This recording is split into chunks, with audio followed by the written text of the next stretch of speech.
Hello, good morning, everyone. Hope you're having a great day. Sorry about no episode last week. I got sick after the holidays and wasn't able to really read. I was out of commission for about 3 days. Really set me behind reading schedule wise, and we had a bigger chunk there, but fully caught up to the end of the book. Excited to talk about it. Ready to go.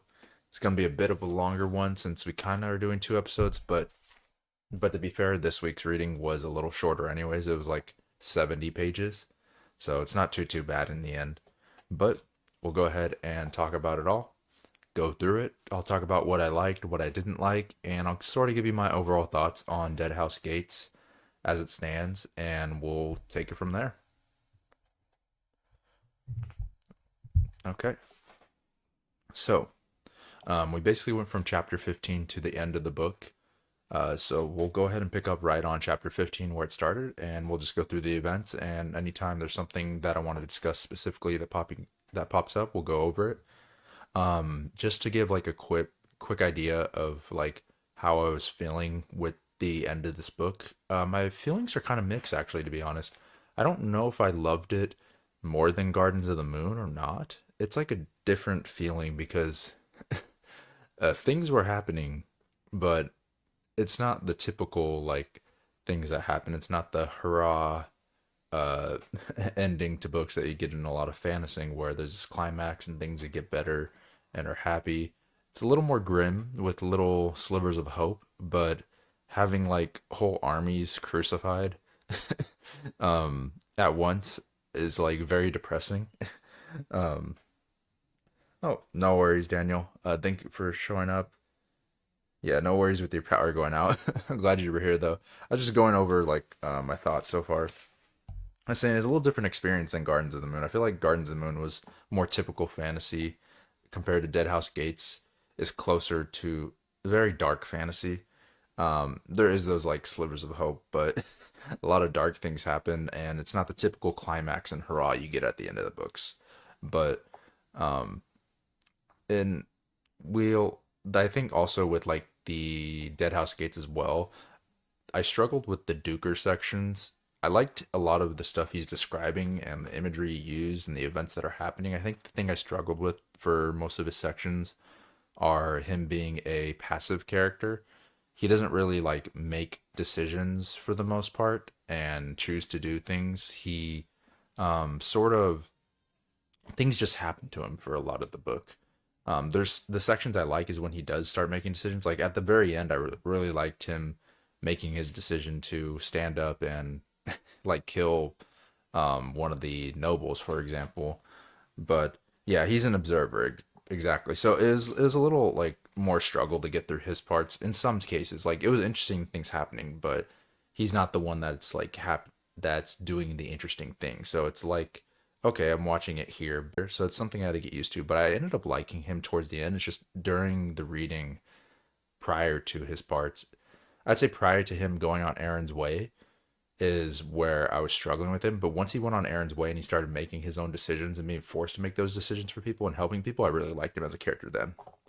It was just like prior when he was just the observer. I was like, I'm struggling a little more to get through these parts. But other than that, though, I don't really have any complaints with the book. I know a lot of people rate it above Gardens of the Moon, but I don't know how to feel about it if I like it more than Gardens of the Moon at the moment just yet. I still need to think on that if that's the case, but I still like it. I just don't know if I like it more than Gardens of the Moon or less. Like I kind of thought in my mind it was gonna be like here's Gardens of the Moon and then here is Deadhouse Gates. So maybe that's like an expectation thing, but really it's like about even right now, I think, at the moment for me.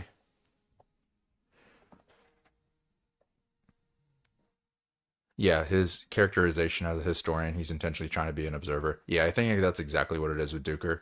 That makes me like feel that way about him. It was just like I've never read that kind of perspective, I guess, because it's a unique perspective, and I like it in certain aspects, and then also other aspects, it's like a struggle since he's a passive character, um, and we're so used to our characters being like having to make decisions, I guess, and so it's interesting that everything just happens but I like his perspective though that he brings on things, and I really like him towards the end.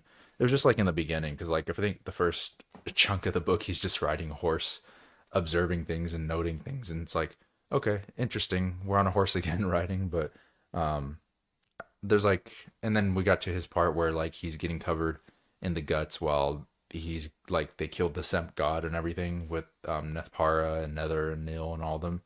Or not Nethpara, Nether Nil and Stormo and all of them. And I was like, oh, we're gonna start getting some cool stuff with him. And then there's like war cataloging historian. He's like a war photographer. I'm like, okay. So his parts are gonna be very depressing because it's just brutal, and it's very brutal, and like it's probably like one of the most brutal books I read in terms of that, which I hear a lot. Um, just to compare it to Grimdark, the only Grimdark I read is like First Law, so I'm comparing it to like that kind of thing when it comes to it. But for the battles, it's very dark, but like there is that sliver of hope in certain moments with Malazan that I like that comes in. But we'll go ahead and get started though. We got a lot to go through. So what we probably won't like stick too long in every aspect unless something like super interesting comes up since we got basically chapter 15 to the end to go through because the last sub book was like just like bam, let's wrap up everything going on in this continent. But okay, let's go ahead and get here. So chapter 15 starts out, and the captain who found Callum leads him to a ship, the Ragstopper. When they get there, Callum scouts around the ship and eventually spots Promquil's treasurer with his bodyguards. He then gets distracted by a dude named Salk Alon who approaches from behind and surprises Callum.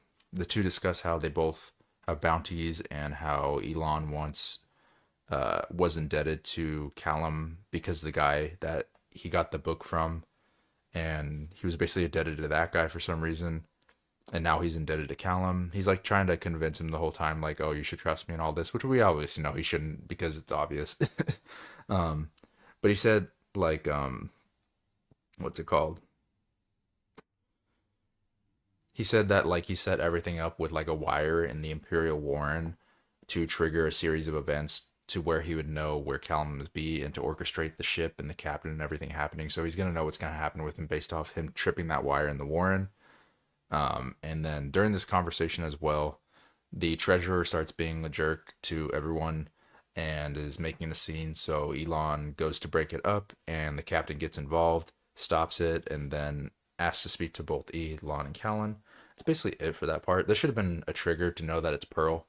When he said that, he set up like a wire in the Imperial Warren, and he's the only other person in the Imperial Warren that we like really touched at all in this section.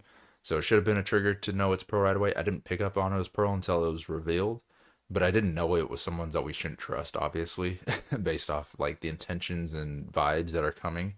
Because it's like too friendly from the moment that it started happening. But um, it all makes sense with these clues that it's Pearl, though, coming back to it. And so after that little section there, yeah, Treasure. Oh, he has a heat stroker in this section. See, I didn't pick that up because I know he was like fainting, but I thought he was like fainting because he was just like angry and it was getting to his head like that people weren't listening to him. I didn't know he was having heat stroke, which I've had heat stroke before too.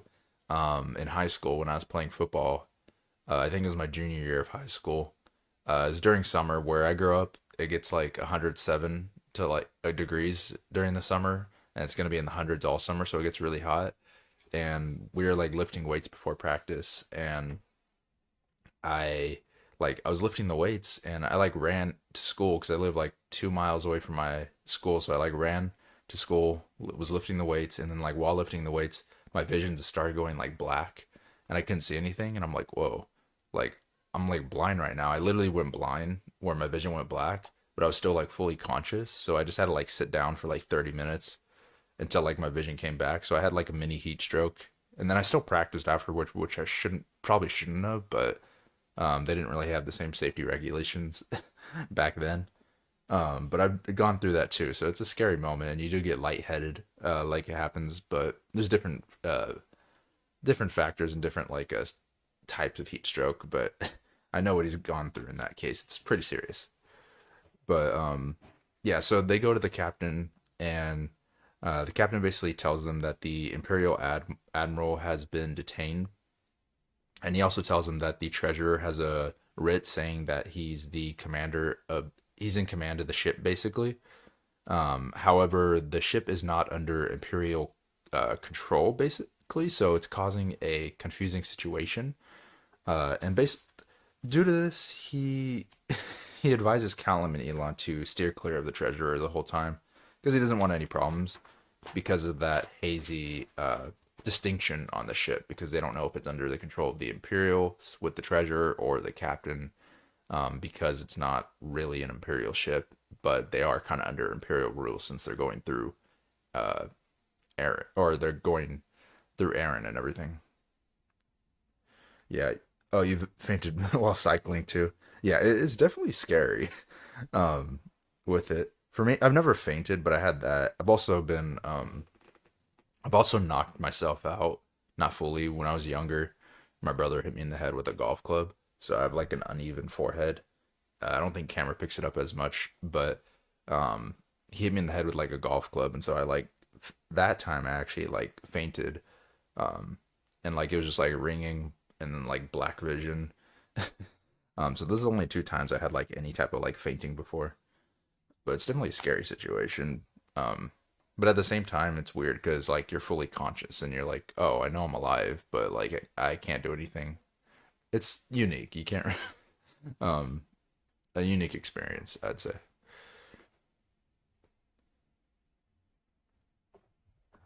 The only other time was while you were having dinner. Ooh, that sucks.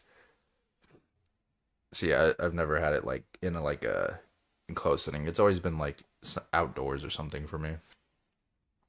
Okay, so after we learn about that like thing going on with the treasure, we then get a sneak peek of Manala like sneaking into the ship with Callum's horse. So she sneaks into an Imperial fleet that's following their ship a day behind with his horse, and that's as much as we get from her until she pops up later in the book. Um, from there, we cut back to Duker. So Duker's sitting in on a meeting with Bolt, Coltane, Sormo, and Solmer, and they're discussing where to go next. Solmer takes the side of the nobles, and he basically suggests that they go to Ubiard. Due to his advance or adamance of this like route to take, Coltane and Bolt relieve him of his position basically, and like he's no longer in command. He no longer has control anymore of anything, and from that point, he then Colton calls on another meeting, and Duger goes to talk to Head. Will most likely lead to death for everyone, especially in the forest that they're going to. Lowell then goes and addresses the servants, and when they're going to address these servants, they go to talk to the nobles, and then they see like, I believe this is where they see the nobles abusing their servants that were just sold back to them or given back to them, and this is where he has that altercation um, with the other noble, and Duker has the altercation, and he basically goes back to Coltane, and he's like, "You need to do something about this." And Coltane's like, "Okay, so I'll buy all the servants, with all the wages that the people would earn, basically, over the year." And so he buys all the servants back, and the nobles are all pissed off about it. For that, I liked how Coltane handled it. Like basically enlisting all the or buying all the servants, and forcing it on them. I really hate the nobles. They're just annoying little rats, and they get their comeuppance, I guess, at the end for the most part. Um, Especially with Nethpara getting kicked in the head, and I'm pretty sure dying from Duker.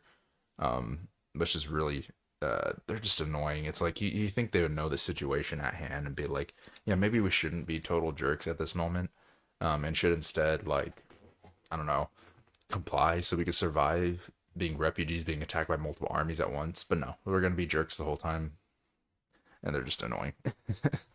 um, and then we cut to Corporal List, who's been injured, and basically, uh, let me see. We learned that like during the battle he was injured. He basically, to avoid arrows being shot at him, he jumped into a ditch, and he got a puncture wound in his foot because of this.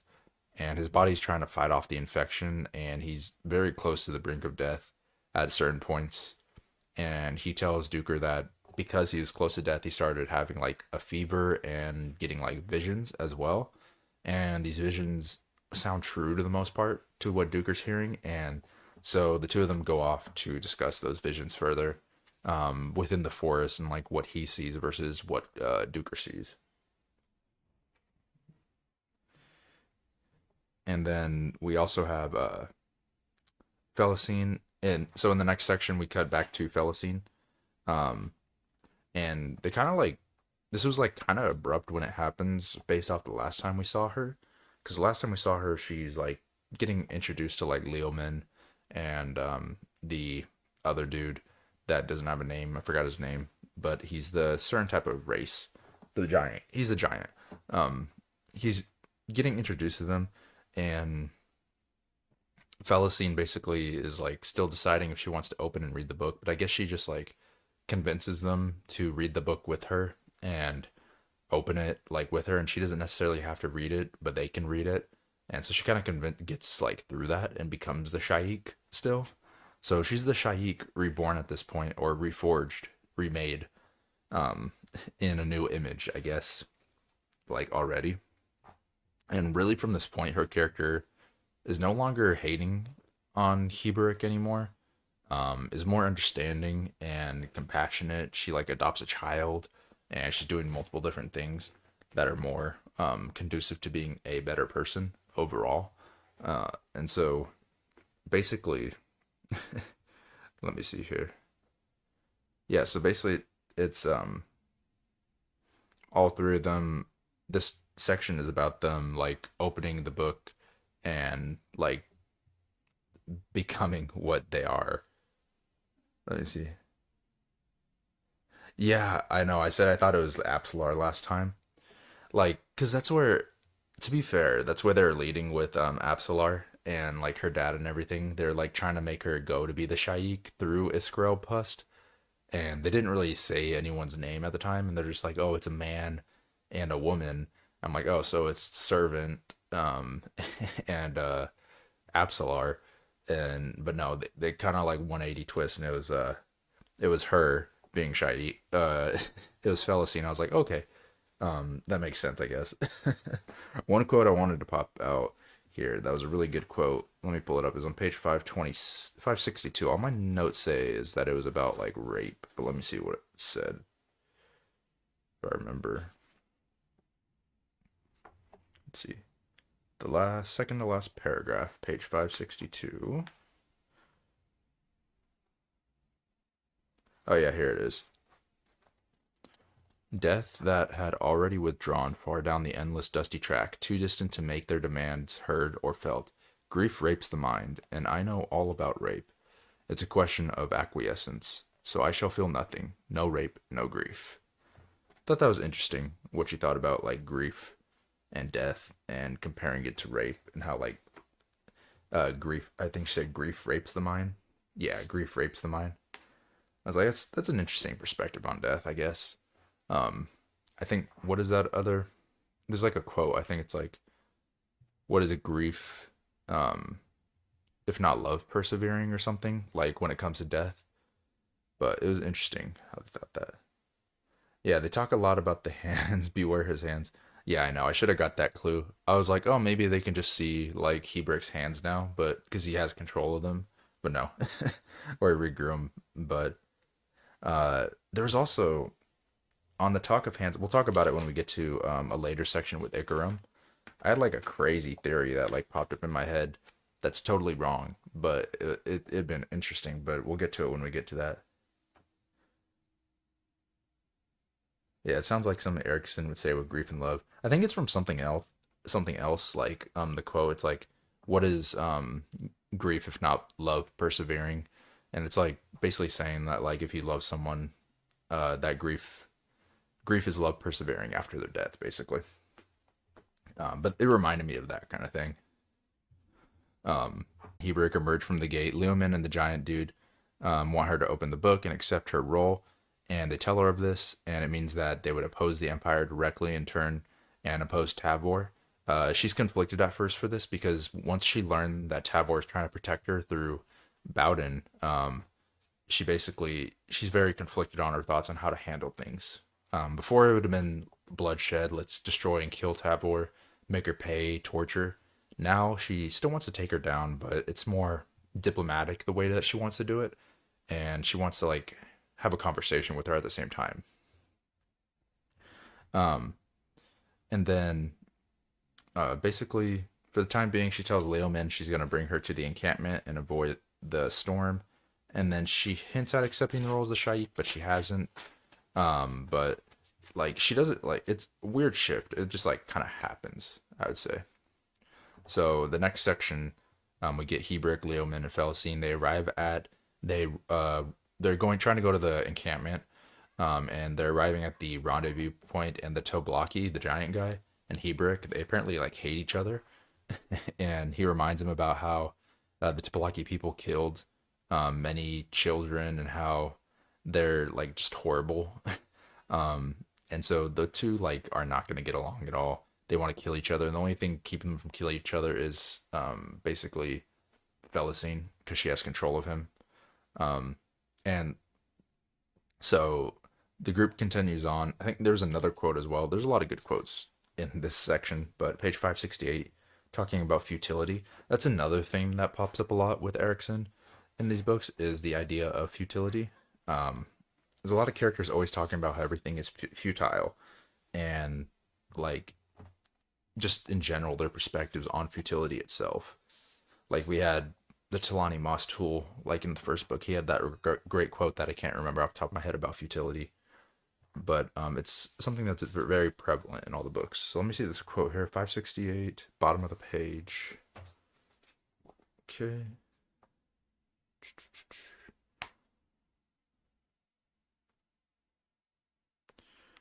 Unless I just can't find it all of a sudden. Hebrick.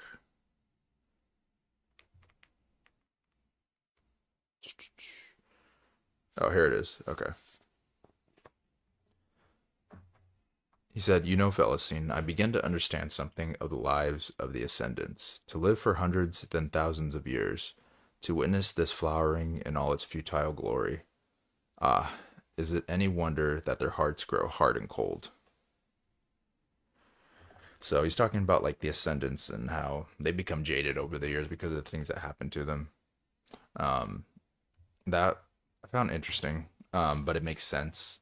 It's like the same idea of immortality that's always brought upon, and how they lose the people around them, and everyone withers and dies around them, and so they just get jaded towards the world and don't see it in the same way. They don't see the same beauty because they've been through more hardship and they've seen it repeated over and over.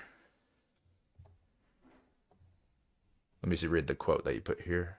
"Not plague glass. There was no great unleashing of brutality here, only sadness, and even that was not but subcurrent. Cities die, cities mimic the cycle of every living thing, birth vigorous, youth, maturity, old age, then finally dust and potsherds. In the last century of this place, the sea was already something foreign. There was a brief renaissance, we'll see evidence of that ahead at the harbor, but it was short-lived." He was silent for a dozen or so paces. "You know, Felicine, I begin to understand something of the lives of ascendants. To live for hundreds and thousands of years, to witness the flowering and all its futile glory. It's any wonder that their hearts grow hard and cold." Yep, beautifully put the way he says it there. And we actually have two historians. I forget that Hebrick is kind of a historian as well, but they both have a way with words when it comes to like those type of things. But he's going to take an interesting perspective on things from this point. But they go through that, and the group then is like traversing through the ancient city, talking about what happened. Hebrick's giving them background to all of it, and because he still has the memories that are coming in from other things. Um, and they basically, he's also trying to warn Felicine about like ulterior motives coming from Leoman. He doesn't trust him, and like for a good reason, obviously.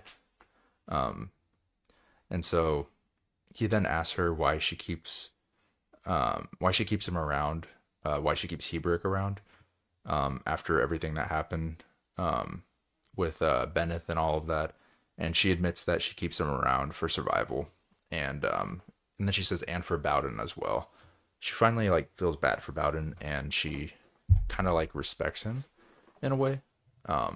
And it's too late, obviously. She can't do anything about it, but he's dead now. But she respects him now that he's gone, and she wish. I wonder if it'd be different if she knew from the beginning what was happening.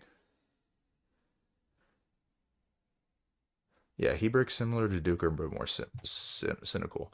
Yeah, and I think the reason why Hebrick is easier, like in his sections to control, is because his sections are really dominated by Felicine.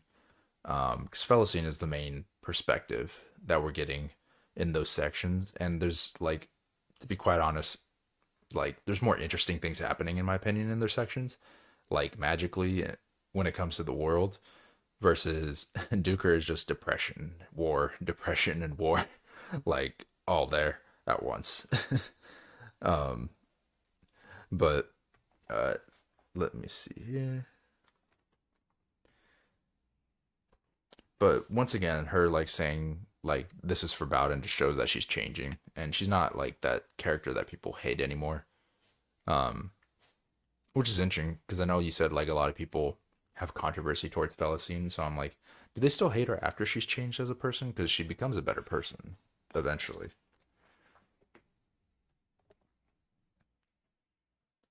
Yeah, Duker is cynical in the way soldiers are. Yeah, that's a good way to put it. Let me read his these quotes you put here. As servants Lowell softly rumbled, they might have survived, but sold on other noble families. Now with swords in their hands, they will die. Can you hear this silence, Duker? Do you know what it signifies? I imagine you do, all too well. With all that we do, Hood smiles. Right of this old man, Duker glanced at the captain and saw a broken man. Yep. Yeah. He's soldier cynical versus like Hebrick's just cynical in general. For that, I relate to it though. I'm kind of a cynical person as well, at least in real life. When I'm like speaking to people I know, like that actually know me, for the most part, I tend to be more cynical, which probably comes with the nature of like reviewing stuff and critiquing stuff all the time because you always like it's always there. I feel like you have to be kind of a cynic to be a critic at the same time, to be honest. Uh, Going into the next section though, we have the Tablaki spots a diver and goes to hunt it, and Leo mentions the Shaik has like he mentions that the Shaik has visions, and he says the visions will be revealed when the book is opened, and if she's the real Shaik, she will live through seeing these visions when the book is open, and it will, and if she's not the real Shaik, it will destroy her. And this is where he really wants her to open the book before getting to the camp, and he's really pushing it at this point. And that's the last thing that's like left off for a while before we go back to Felicine. And then we cut back to seeing a familiar face. We get back to Ikram, who's leading the way, as if he remembers like where to go. This worries Mappo, and he knows what lies ahead. And the group arrives at an abandoned city. They traverse through the city, and during this, we learn a bit about Mappo and his people through his thoughts. And then Ikram stumbles upon something. Uh, we have it here, page 576. There was a quote that I wanted to read. Um, Let me see. It says top of page. Voice like a child. Oh yeah, here it is. It was the voice of a lost child, and it twisted like a barbed shaft in the trail's heart. This is mine, you see, the Jag continued. My gift. Or so I can read, in this ancient Omto script. More I have marked, with knowing its season, its year of construction, and see how the disc has turned, so that I may see Omto's correspondence for this year, allowing me to calculate. His voice fell away. Mappo hugged himself, unable to speak, unable to even think. Anguish and fear filled him, until he too felt like a child, come face to face with a nightmare. This is just like, I don't remember why I marked that down as a quote, but I liked how it like happened at the time. But basically, they get to this thing called the Omtos, and with the Omtos, it's like a statue. It's like a giant head, um, and it's been preserved by magic for like thousands of years. I think he said like about 94,000 years at the time in the book, and we learn that Ikram is the only one who is the one who did all this and destroyed this city, which gets contradicted later in the book when we meet his dad Gothos, and his dad says, "No, they're lying, and they destroyed the city, and they're pinning it at your feet." He said that later, so it's like who's telling the truth here in this like endless cycle between Mappo and Ikram? Well, Mappo, it's not his fault. He's just believing what his tribe told him, basically. Um, but at this time, Mappo is basically paralyzed and crying because Ikram is close to finding out his past, what happened, and Fiddler steps in and he distracts Ikram and reminds him that they're searching for Apsalar. And he finally turns around to smile at Mappo. And that's the end of that quick section. Let me check the chat here. Yeah, petrified wood takes tens of thousands of years to form, but mages of Driftstone can do that. So it's hard to know how long the destruction has been there. Oh, Gothos says they destroyed Mappo's home, not that Ikram didn't destroy the city. Okay, got it. Since Mappo thinks Ikram destroyed his home. Got it. Okay. Okay, that makes more sense. Yeah, I was a little like confused. I'm like, oh, they're like switching it up with Gothos. I didn't know if it's being contradicted or not. Okay, that makes more sense. So in the next section here, we get Mappo. He remembers like stuff about his past and how his people worship a god that they no longer worship. That god being Ikaram, I believe. From what it sounded like. He also mentions how he mentions, or the woman he's speaking to in his past here mentions a left and right hand. And this is like where that crazy theory I mentioned that like popped in my head, which is probably totally wrong, popped up. But the thing was like the Amtos is like a head, and then we ran into the hand in the desert. So, and we keep running into all these buried cities as well. So what if it's like just all buried and the head and the two hands are really like one giant like statue buried in the desert, like spanning across the whole desert, and those are the only parts that are like reaching out above the ground.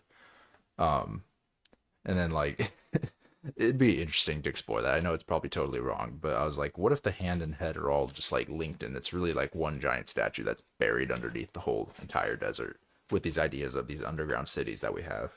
And it's possible considering how like sand works and pushing sand over the desert, but I know it's totally wrong.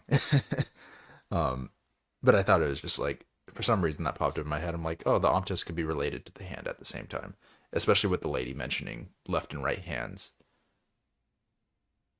Since maybe it's just the only one above ground. Yeah, I thought that there could be a lot of them buried when I first read the Jade statue bit, since maybe it was the only one above ground. Yeah. So I don't know if it's like just like a hand and like foot or a hand and head separated. But in my mind, I was like, oh, what if it's like a giant statue and then like really it'll like come to life or something at one point and be like a giant like entity that they have to fight or something. Not for this book, but like maybe in future books. But like I was like, nah, that's probably too crazy. So, but that's what popped up in my head at the moment. um, After this section, though, the group leaves like this like island city that was destroyed, and they're continuing down Apsalar's trail. Crocus finds Pust at this point, and he pins him down. Apparently, Pust has been following him the whole time, um, and he is talking like Pust is talking like a crazy person. I understand what he's saying, but I can never take notes on it because I'm just like after I read a section, I'm like, what did I just listen to? Um, and I'm just like, I don't want to put my effort into breaking down his mad ravings just for him to be telling them certain things. Like I like what he's saying and everything. I wouldn't compare him to Culp in the first book because Culp is like crazy, but in like an amusing way where like you understand him and he just speaks in third person, so he's like a little like spicy or a little funky. But like Pust is just like nuts in general, and I'm like, this like he knows what he's saying, but he's just insane, and he doesn't like lie directly to people, but like he's just so confusing with his words that people are just like, what the hell did I just listen to? Like they're two different types of crazy. Culp is innocent, Pust is just crazy, crazy. Let me see here. There's a lot of mystery on how they relate to the Atataro Island, since it was obviously a natural material. Maybe they just separate stuff, who knows? He believes me. I can see it in his face, the soft brain dolt. It was a match for Iskro Puss, no one. I must remain quietly triumphant, so very quietly. Yeah, he's not quiet at all. Puss is just nuts. I like him, though, as a character. Like, it's interesting. I like reading his parts, because I get, like, that internal monologue in my head when I'm reading it, and it's just very interesting. Um, so yeah, Crocus finds him, pins him down. Um, and then we also learned that Ikram was said to have emerged from Reiraku, like which affected the fragmented Warren that's happening with Reiraku. He like somehow is involved in the fragmentation of the Warren. Up ahead, we see Apsalar and Servant. They're waiting, and there's also a fragmented Warren up ahead that many divers and soul taken are converging into. At this point, we also get Apsalar's father's name. We learn his name is Relic. And basically, Apsalar's father finally speaks to us and reveals that he was silent with Puss because he was like, he owed the shadow for him living, basically. But now that his like journey has been fulfilled, he can be his own person, and he is that for the most part. For certain parts, he doesn't listen to Puss anymore, and he doesn't like take his crap anymore. Um, but during this though, Relic is urging them not to go into Tremolor and to go into these like fragmented Warren. And Fiddler he's basically like going in no matter what because he has to get to the Deadhouse. And Ikarum is too, and Puss like butts in saying they'll all go. So everyone except for Relic is basically ready to go into the Warren. And part of that is he just doesn't want his daughter to get hurt. Okay, and that's the end of chapter 15. Wow, and we're 38 minutes in. I'll try to go a little quicker. There's just a lot of talked about, a lot to talk about with Malazan. um, let's see, chapter 16. So Duker and List reach the forest, and Duker's asking him about his visions, what he's seeing, and that's basically this whole section here. And then we cut to the next section where Duker, List, and Bolt and Coltane are all looking at a lapdog. Coltane asks Duker if the sapper, who like the sapper's leaders are, if he knows him, like what's going on with the sapper's leaders. He says he's never seen him and he's unsure if he's alive. He is, however, still vouching for the sappers because they're very useful in battle and very competent. And Coltane then notices Nether approaches. Once Nether approaches, Duker and Nether start exploring things together, and they stumble upon a man named Captain Gessler. So they're still alive, Gessler and everyone else. This is where they come back. I know I remember originally I thought they died and they like burned out with like the fire, but nope, they're definitely still alive. And at this point, Gessler claims to be piloting the Salanda, which like Duker doesn't believe. He's like, "What are you talking about? That's crazy." And then all of a sudden, we hear his story, or Duker hears his story, and he recalls this man as someone of a follower of like Fanir.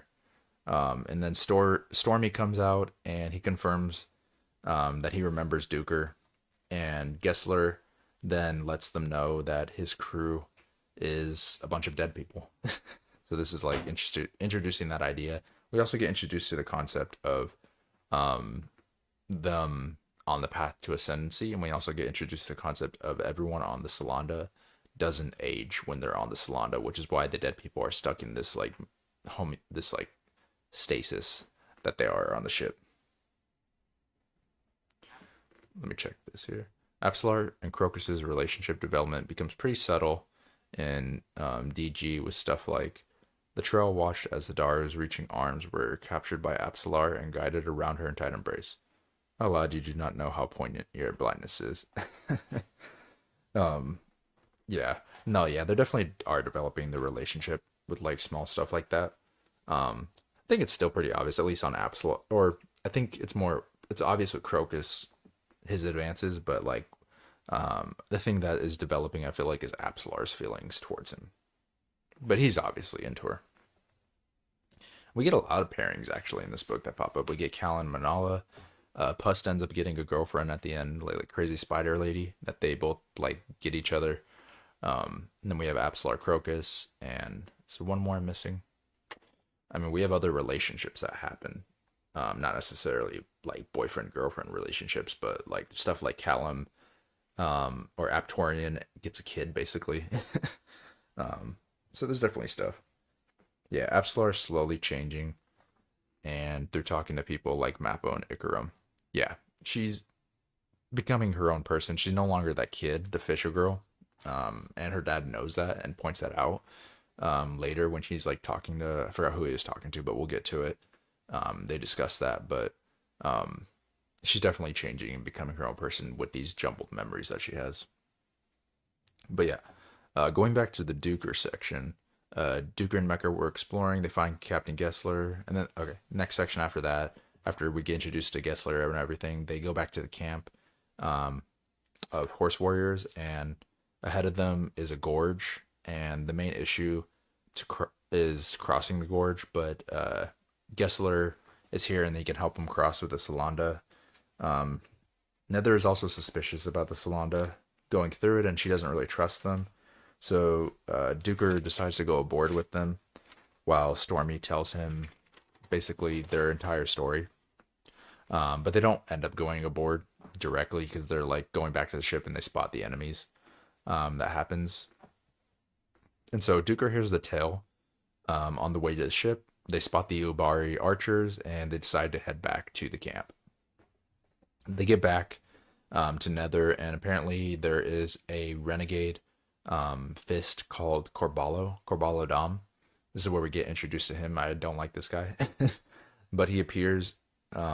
He opposes Coltane, and he's yet to attack.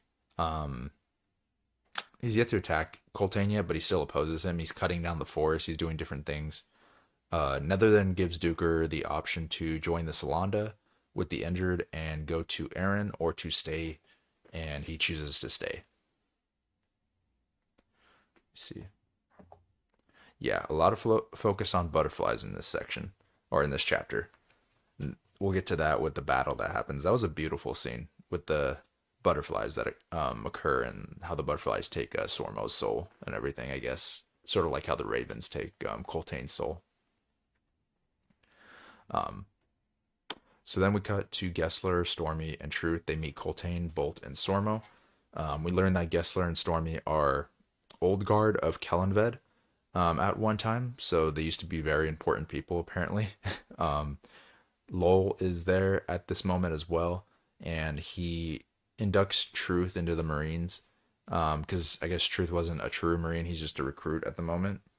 And then Lowell starts to annoy Gessler, and Gessler threatens him, and Bolt steps in, and Gessler doesn't back down, and Coltane, he eases tensions, and then he decides to punch Gessler in the face, breaking his nose, but at the same time it breaks Coltane's hand in the process. And then we learn that these Marines have almost ascended um, due to the experience they went through with the Warrens.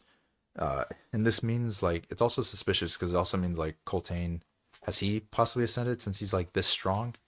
So it puts that suspicion in everyone's eyes.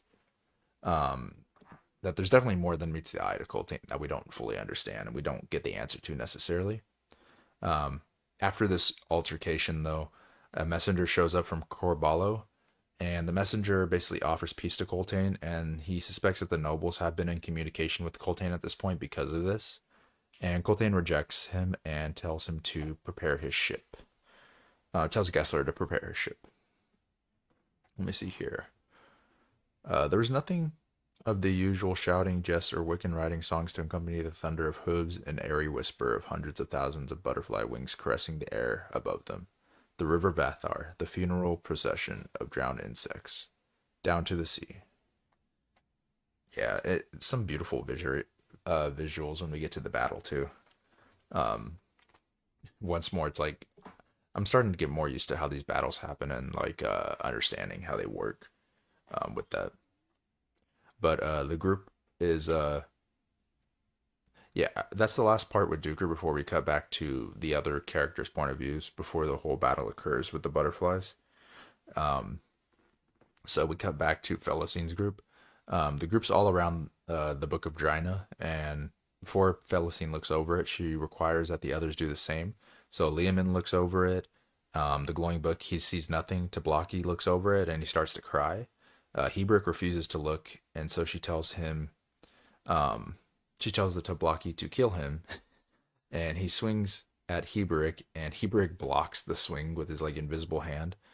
Um, and when he does this, his hand like appears for everyone at this moment, which shows that Finir never rejected him like his people thought, and instead Finir has been preparing him. And now she decides to look into the book, or we assume that she's going to look into the book. But I liked what happened with Hebrick. He was never rejected. He's just been being prepared the whole time, which is why he still has the blessing of Finir on him. And this like kind of breaks Hebrick too. I believe he cries at this moment, and it's just like changing his thoughts and perspectives on everything that's happened to him at this point. Um, and then we get to the next section. Now, that's it for them. We'll cut back to them eventually, but we cut to Ikram, and Ikram and the crew are traveling into um, the fragmented warren. Pust is crazy as always.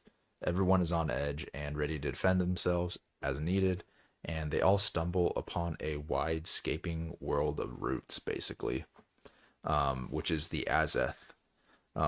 And then before they all proceed, they then decide to rest for a while because they're all tired.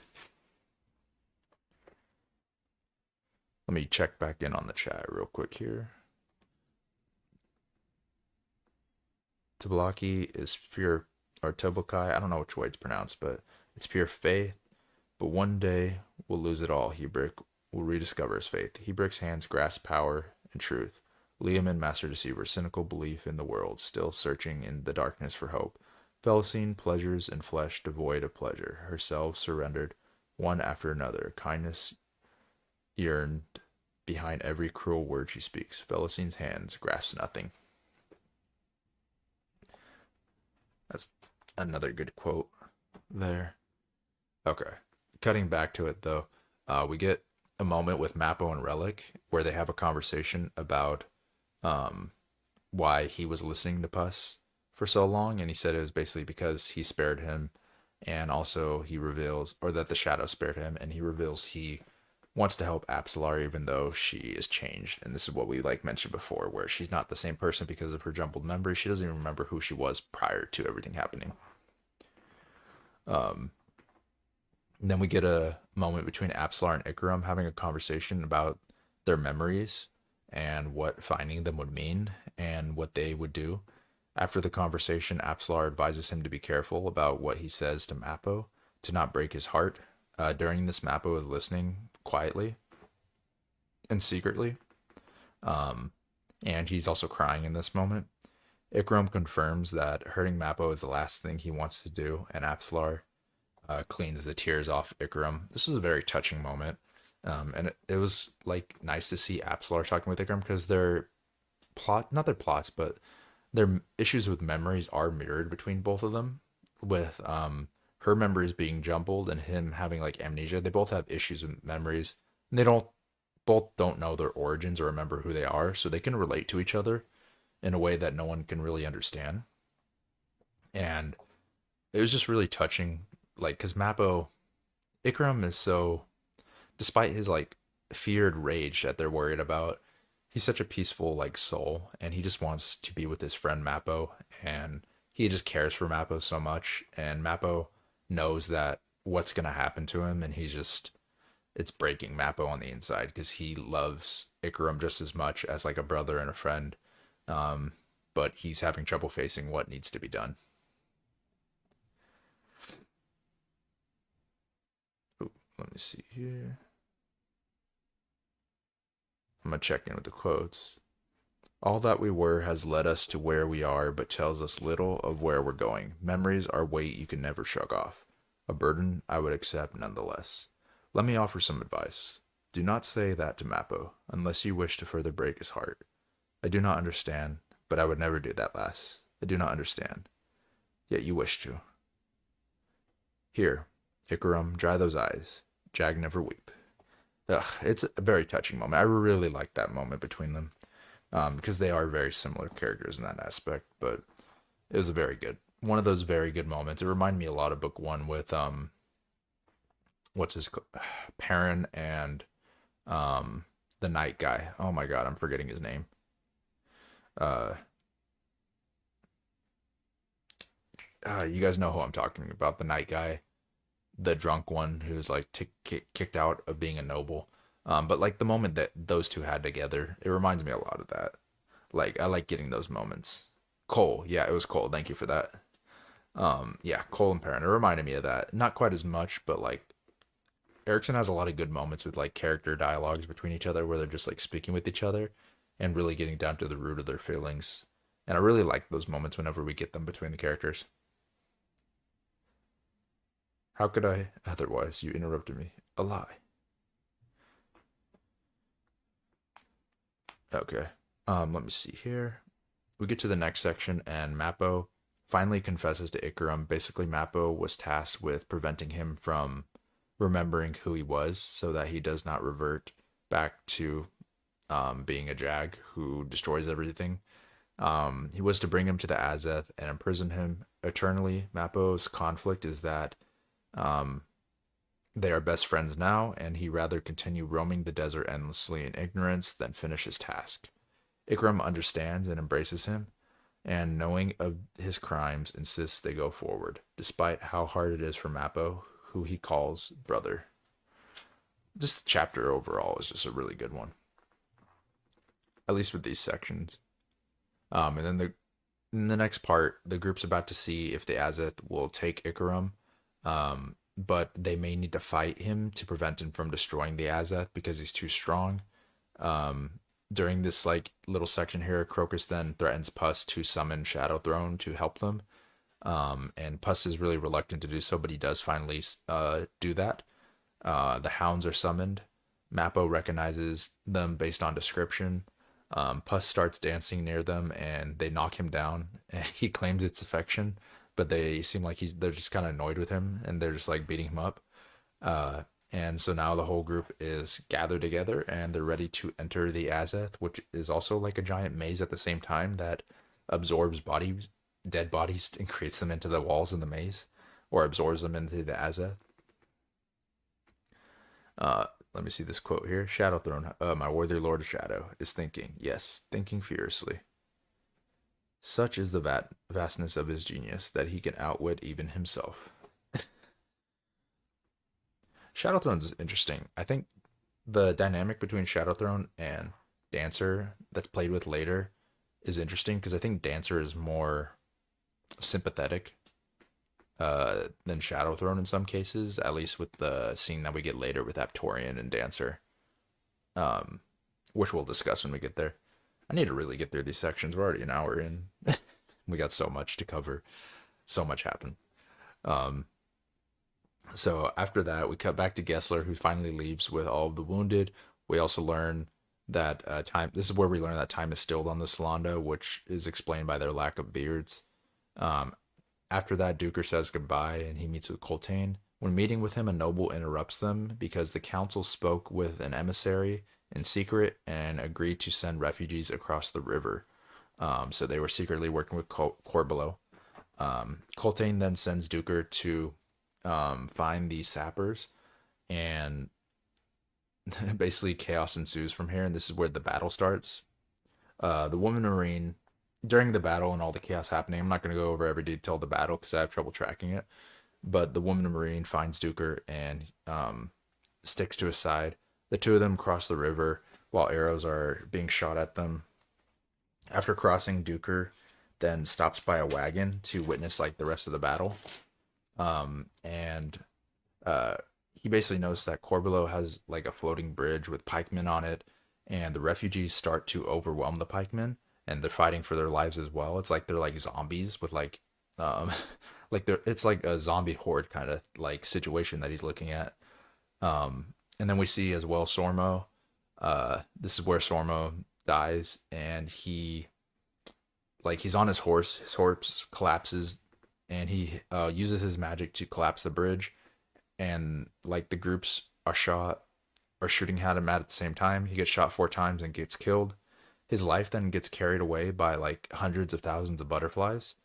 Um, and After this point, his sacrifice was enough to allow Coltane's forces and the refugees to eventually overwhelm Corballo's forces.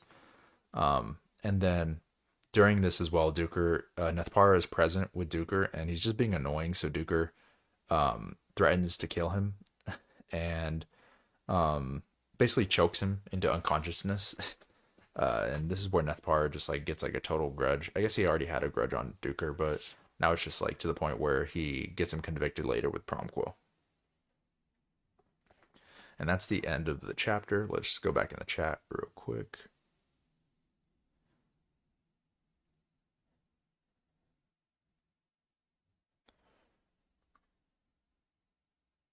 Here we got some going back to some quotes that happened in the chapter that you included here in the chat. So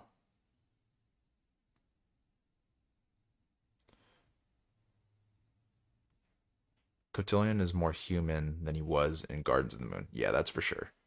Um, I wish I could understand the war I see within you breaks my heart, Mappo. You must realize by now that I would give my life for you, my only friend, my brother. Help me end your war, please. What is wrong, friend? Bleak suspicion showed in the Jag's eyes, and Mappo was forced to look away. What is wrong? I would speak to you, I'd speak to warn you, my friend. Should Tremlor take you? The world is freed of a vast threat, but I lose a friend. No, I betray you to eternal imprisonment. The elders and the nameless ones who set upon me this task would command me with their certainty. They would care nothing of love, nor would the young trail warrior who so freely made his vow hesitate. For he did not know the man he was to follow, nor did he possess doubts. Not then, so long ago. I love their relationship and where it ends. We'll get to it when it happens, but I like where their characters go. Chapter 17, though.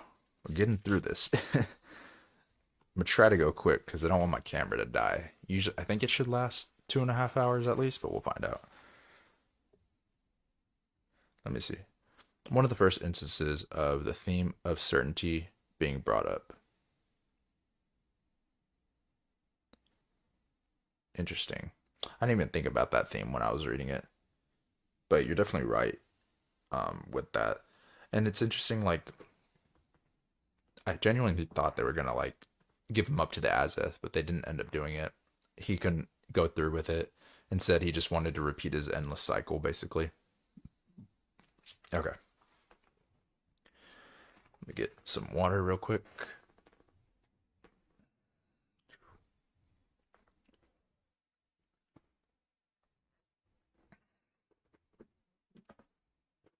Okay. Chapter 17. So we finally cut back to Callum. To be honest, I wasn't really digging these Callum like boat sections. I like the Callum fight stuff that happens. I think he really does Callum's action interesting and well. But like the parts in between that, like especially with the boat, he's just like very wary of everything happening, so he's kind of isolated for the most part. Um, Luckily, the sections aren't too long with Callum. Um, so Callum witnesses the treasurer and the captain arguing about the two ships following them. The captain wants to attack them, and the treasurer does not. During this, Elon continues to try to ingratiate himself with Callum, but Callum's just not having it, and he leaves, and the captain prepares to charge one of the ships. Callum talks to the Marines aboard the ship and pulls rank with them to get them to trust him. The captain then charges the ship, and his first mate dies. During the charge, one of the bodyguards of the treasurer attempts to kill the captain. Callum helps patch him up and sort of allies with Elon, given that they're both fugitives and they need to survive. Callum then confronts the treasurer and confirms what he thought, and he then talks to the lieutenant and tells her to wait before taking any action on the treasurer. I've seen some love the boat stuff and some just hate it. I don't mind it personally, not my favorite stuff though. Yeah, it's just okay. I just don't think there's much happening with like Callum there in the sections. But it's just not as interesting, I think, just because they're like traveling. I don't know. It's just okay for me. I think it really depends on how you take Elon as a character. Um, so they Callum goes to talk to the sailors, during which the raiders start to approach. He sees the treasurer bringing out the lieutenant, and then nods to Elon to conduct their plan. And basically, the Marines refuse to drop their weapons, and so that sends the treasurer. The treasurer sends his bodyguards to kill them. Elon murders him, and then Callum murders the bodyguard, and Callum holds the treasurer at knife point while the raiders attack um, with their hooks, and they hook like their ships together. The raiders then attack, and they send out like a winged creature, like a weird lizard dragon winged creature. Callum injures it, and then the crew finishes it off. A large fight ensues with the raiders being defeated. Most of the Marines also die at this moment. However, Callum also finds the treasurer alive after this battle and says he will take care of him. He basically ties a bunch of coins to the treasurer, throws him overboard to the sharks, and basically what was happening, I guess the treasurer was related to the raider, and so it was like a big coup, or a big like raid to get all this like treasure from the captain to the raider, and do all that and kill all the Marines so there's no witnesses, and it just didn't go through for them.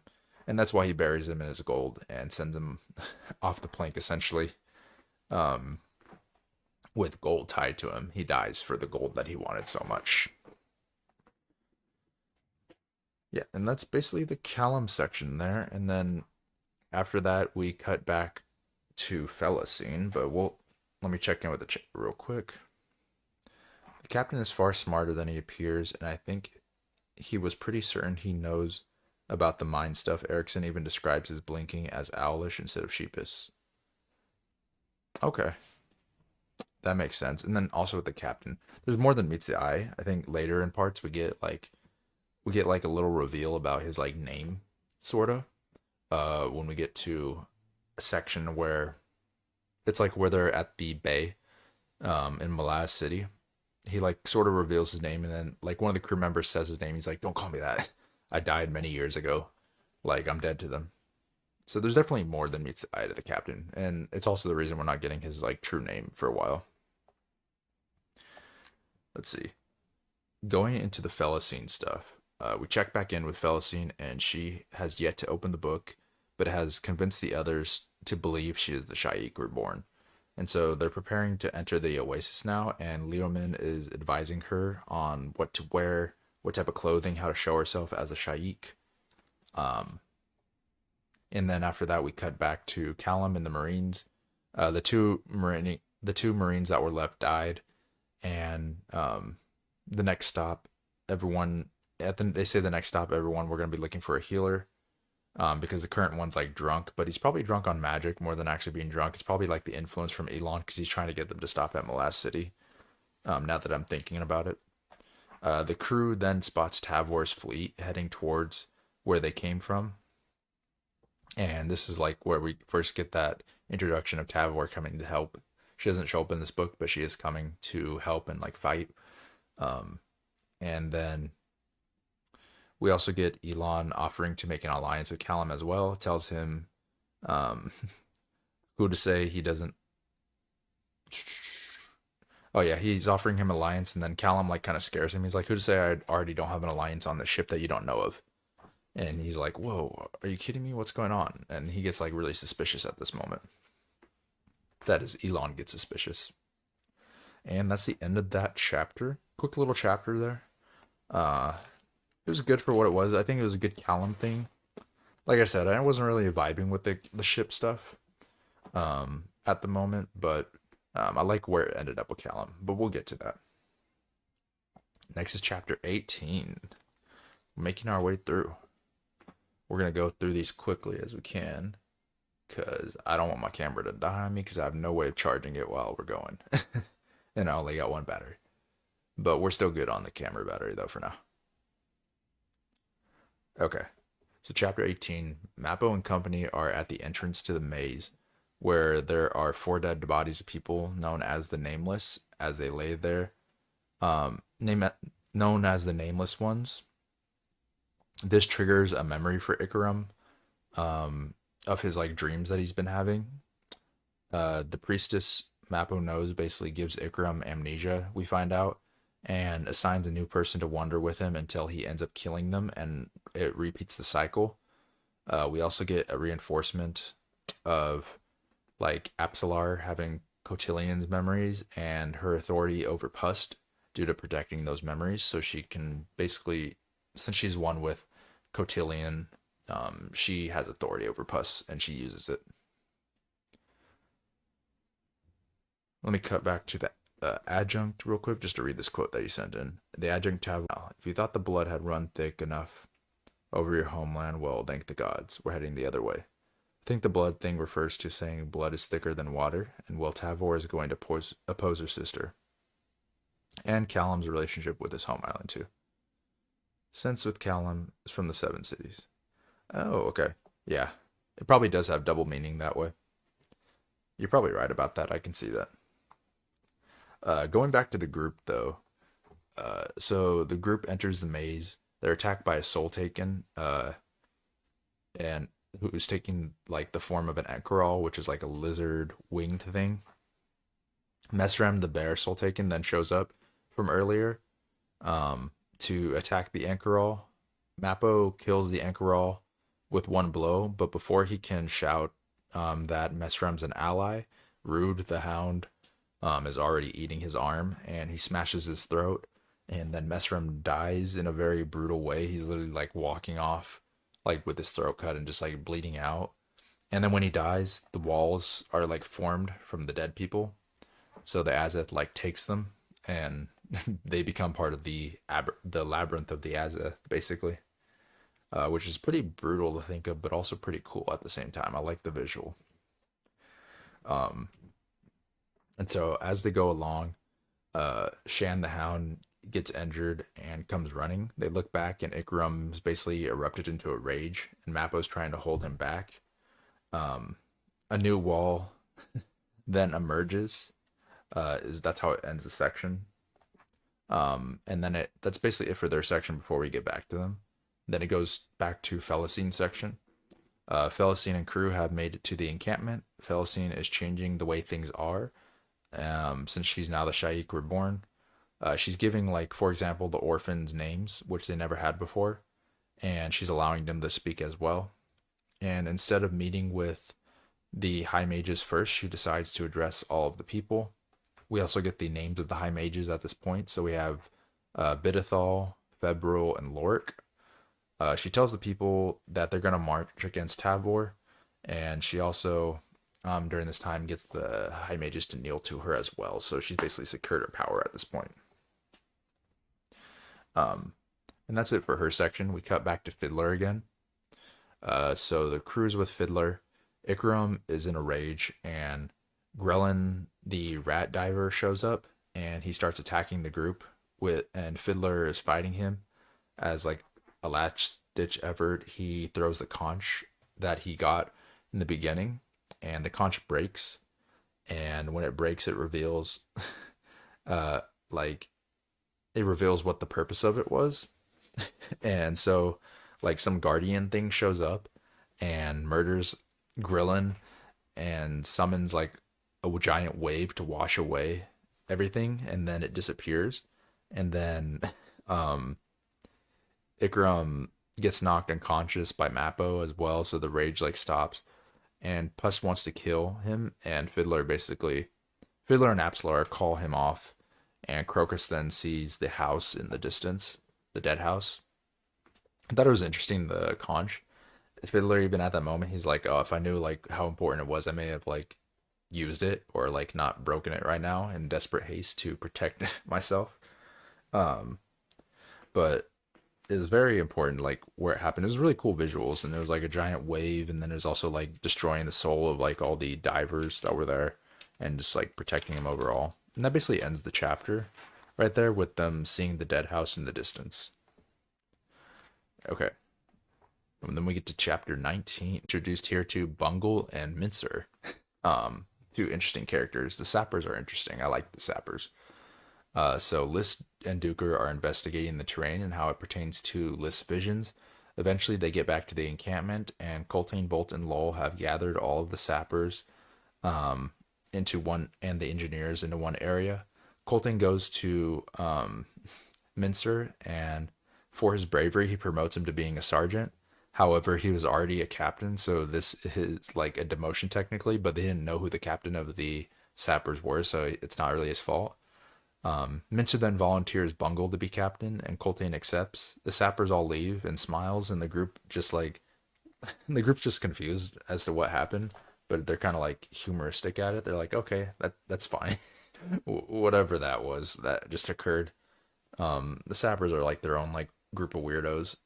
I guess they're all dead now, or we assume they're dead with everything that happened at the walls of Aaron, which is depressing because I like the attitude of the sappers. They're very unique. Let me see.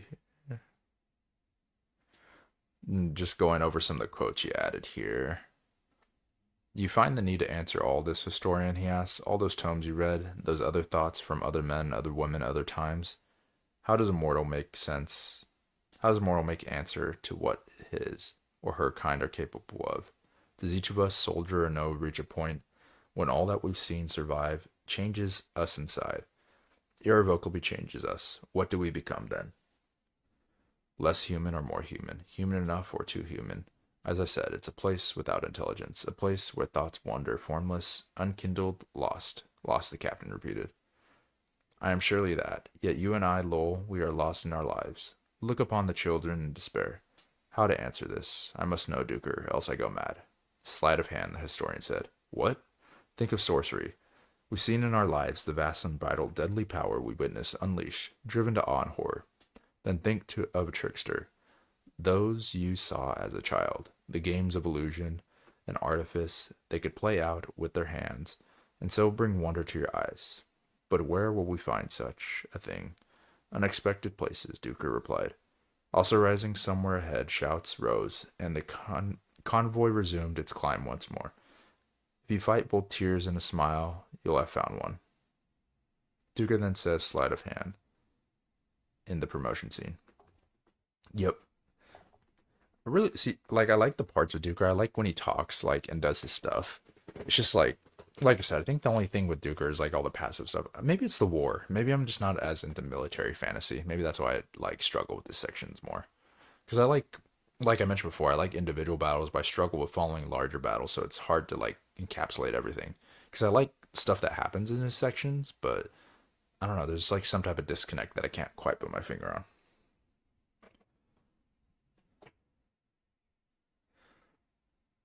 Okay, so after the promotion, List and Duker start exploring, and they stumble upon like some Jag ruins that are multiple millenniums of years old, and then they notice a gold beam of light in the distance, as well.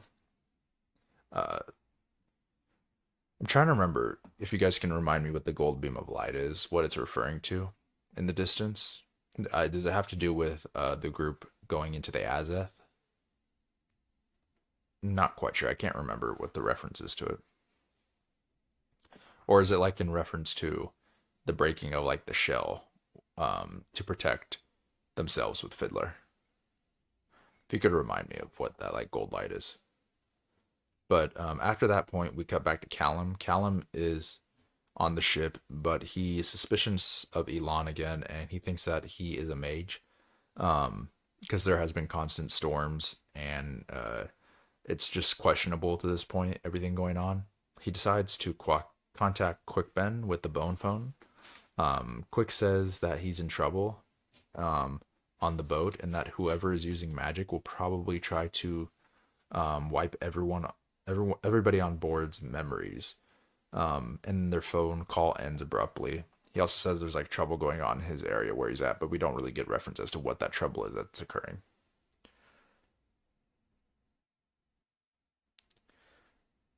Okay, it's the Shaikh Spear of Sand that she uses to travel. Okay, got it. Later in the book. Okay, so it's a little timeline difference, but that's what she uses to travel. Okay, got it. Okay, that helps because I didn't know where the gold light was coming from. Okay. And then um, later, after that section, Callum then talks to Salk, Elon, and the captain, and they confirm that the storms have blown them off course and that they will be landing in Malaz City now. In the next section, we cut back to Mappo and the crew, and they're resting before proceeding. Fiddler asks him some questions to gauge his loyalty, and Mappo uh, basically Mappo passes and says if needed, he would um, the situation as well since they're traveling companions, and he like kind of trusts him at this moment. Then the group then proceeds and feels like they're being followed.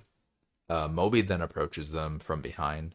Mappo also notices that the conch is strong and still killing the divers as they leave, and the soul taken back where it was broken. The crew then reaches the house and is attacked by a Don Robbie. The hounds take care of it, but 1,000 paces in the distance, they see a swarm of bloodflies coming, and so now they run to the door to try to open the door. Otherwise, they're gonna die from all the bloodflies. But as we know with the Deadhouse, it only opens to people it wants to open to. We cut back to List and Duker, and they're talking about like the visions and the history of the land, and they talk about how this place is ruled by a Jaghoot and the Talani Moss people, and had like it had to do with like a life pact that I guess that occurred that he mentions um, to go against their oppressors between the Amos and the Jag. Um, like the Amos did a life pact to go against the Jag oppressors, essentially, is what I from what I understand. Let me see here. Pogroms need no reason, sir. None that can weather challenge. In any case, difference in kind is the first recognition. The only one needed is fact. Land domination, preemptive attacks, all just excuses, mundane justifications, do nothing but disguise the simple distinction. They are not us. We are not them. Yep. And let's see. After that section, we then get to a part like of the march, like basically killing everyone and everyone's starving and everyone's dying. There's no more water, no more food. Um, and they're keeping their horses alive, but because they care about them, it's part of their religion. But everyone's basically dying, and they can no longer sustain what's happening. And then, out of nowhere, and then uh, when they're about to die, Duker and Lowell meet with Colton and Bolt, and they discuss everything that's happening. And they're like, to show how like bad it is, they're like, we should dig trenches. We're like, we can't dig trenches; they're too tired. We can dig holes though that they might be able to trip in when it comes to the fight. And then all of a sudden, a warren bursts open with many carriages and soldiers, and it's basically people from Darujistan coming to them, and they bring them water and supplies. It's a dude named Turgal, um, it's a guild named a trade guild named Turgal that we learn of and we see later in the Deadhouse. So interesting nuggets with that like guild, what they mean in the future, what they're gonna be, because we see them helping two sides of Malaz, but maybe they're working for them, considering what we learned from Lucine later, that like Dujek is still working for her. So maybe it's not like as conflicting as we think prior. I don't know. Interesting though with like what they're doing in the Warren and doing different things and helping different like groups, basically being a group for hire or like mercenaries for hire is what it sounds like. They're a trade guild, so they work for anyone. Yeah, I was just thinking back because at the time I'm like, well, they were helping Coltane, which is the Empire, but then they also helped Fiddler's group, which is opposing the Empire because they're with Dujek. But then we learned that Dujek is actually with Lacine, so really everyone's on the same side, and they're being hired by Lacine maybe to help them and also help Dujek do what they need to secretly because she's still teaming up with them to fight whoever the Panion Seer is. So I'm assuming Lacine's the one behind paying them in both instances. Um, because her all the money that Dujek has for the Ridge Burners comes from her as well. I don't know. I'm just putting that together now after the reading that I did last night to finish the book where we like learn about Lucine. Um, okay. So after that though, I think the guy's name is Corpollen, the leader of the guild. Coltane and Duker talk to him, and he gives him like the presents, the water, and his job is basically to keep them in good graces with Lucine. Reason being that Tatian's plan failed to kill Dujek, and now Brood and Rake and Dujek all oppose the Empire, so he wants to keep Coltane, or she wants to keep Coltane in her good graces because she can't afford to lose Coltane. Um, we then cut to the next section, and a group of Kandril uh, flank Corbolodon's army. I didn't. This section was kind of hard for me to follow, but a group of Kandril flank his army, and they're awaiting Coltane. They think it's for combat between like chieftains, but in reality, it's like a witness of the clash of all the tribes and the clans to see who comes out on top. Coltane then says he um, is no tribe and he's part of the Malazan Empire. He then stays with Duker to witness the battle that occurs after they have like an argument about going to do trial by combat and things like that. Um, and like using the amulet thing for protection. Um, he decides to stay. He's like, I am myself basically, and he's showing independence, but then he like rescinds all that, and he says he's part of the Malazan Empire when push comes to shove, when he's asked about it.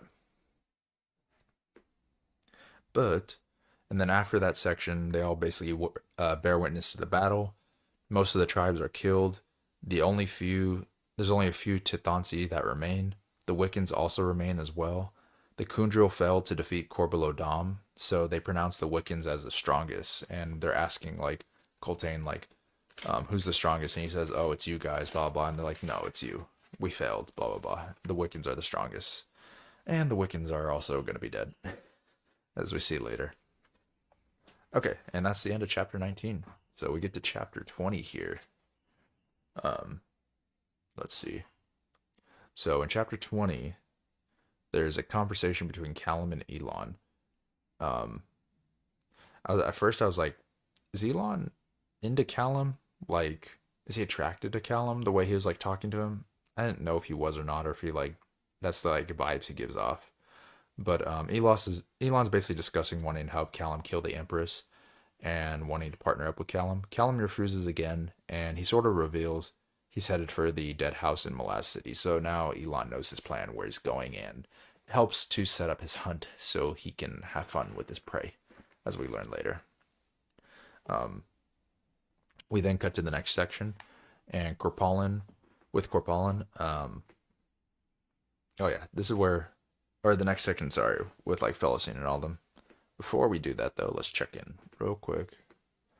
The war chief spat at that, growled his disbelief. Spirits below, you cannot be such a fool. The answer this day, the war chief yanked free his tulwar from its leather sheath, revealing a blade, snapped 10 inches above the hilt. He raised it over his head and bellowed, the Wiccans, the Wiccans, the Wiccans. Mm-hmm. Okay. Cutting back, we could cut back to the blood fly swarm that's coming towards Apsalarian group and Fiddler and all of them. And basically this whole section, the crew is basically trying to get into the house. They're all like going up to it, seeing if it'll open. Meanwhile, Ikaram is waking back up and starting to go into a rage again. Moby then, the last one to try the house is Fiddler, and he tries opening it and it fails. And then Moby, of all people, jumps on him and opens the house for everyone. Everyone falls into the house, and Mappo makes Ikaram go unconscious again. And Apsalar says that Dancer's memories of this house look identical to the one in Malaz City. We also learned that Moby might be a soul taken, because like when he was opening the house, he like increased his weight on Fiddler, so he was like becoming larger to force him to like be able to reach the house. But he's possibly soul taken, but like it's weird because we learned that like Baruch has multiple Bakarali soul taken or divers with the people that we see in the epilogue, or not the epilogue, but the final chapter. Um, but yeah, he Moby is possibly a soul taken.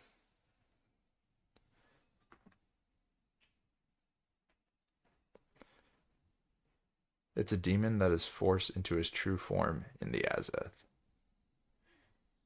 Okay, so he's a demon, not a soul taken for Moby.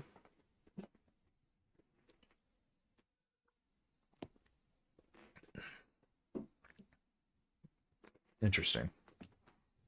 Okay, but yeah, they get in the house, and then while they're in the house, um, a door they open one of the doors, and Korpalin comes out and delivers a package to Fiddler from Darugistan. Korpalin then leaves, and Fiddler tells him that the package still lives, which I guess he's talking in the sense like a possessive sense towards the package, because we find out it's just like Maranth munitions.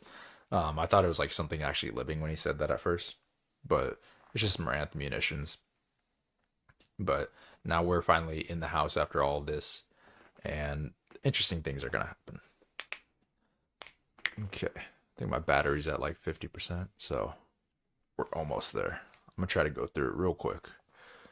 We catch in the next section with Dalsum Ortur. The group's exploring the house, and basically there's like bones in the house of the previous guardian, and so that's why it let Moby into the house, because they need a new they need a new guardian for it. They also see a woman lying down, and Apsalar remembers her as Dassam Ultur. The crew eventually reaches where they want, and they part with Moby, who is probably a soul taken, or as we learned, like a demon. Um, they leave, and Moby goes to the back to where they saw like a suit of armor lying there, and then the suit of armor then starts speaking to him, um, to Moby. So he's not gonna be alone. There's other people to talk to with him, in like in this moment. But there's some mysterious suit of armor going on in the house. And then, yeah, Dassam Ultur's daughter, who was, or who Hood kidnapped. Okay, that's what it was. Yeah. So she was the daughter of Dassam Ultur, who was kidnapped. Okay. So the group, they after they leave, that's the end of their section there. We cut back to Duker, who's basically going through a field, and every day is like an ongoing fight for the group, and they're just trying to survive. While he's going through this field, he kills a few enemy, and then Lowell finds him and says that Colton has made a decision and wants him there. He then talks about how there's about 5,000 soldiers that are fighting for the refugees, um, and with their lives, like they're losing multiple children, but like in the last 30 hours, they're like fighting back well, and they haven't lost any children within the last 30 hours. Let's see here. And there's also a good quote here in the next section on page 733. Let me pull that up real quick.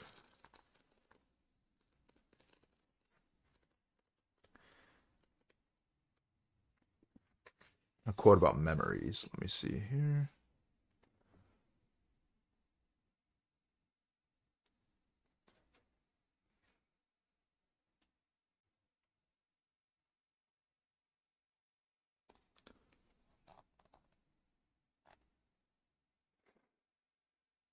I always like these sections that they have. For Duker, his like actual internal thoughts are always done very well. I am pleased my solitude is at an end, little one. Tremolor welcomes you with all of its heart, even if you have made a mess on the hallway floor. Yeah, going back to the Moby part, he already pooped on the floor. I guess it's expected out of monkeys, flying monkeys. I'm trying to find this quote. I wrote down there's a quote on 735, not 733. That's why I couldn't find it.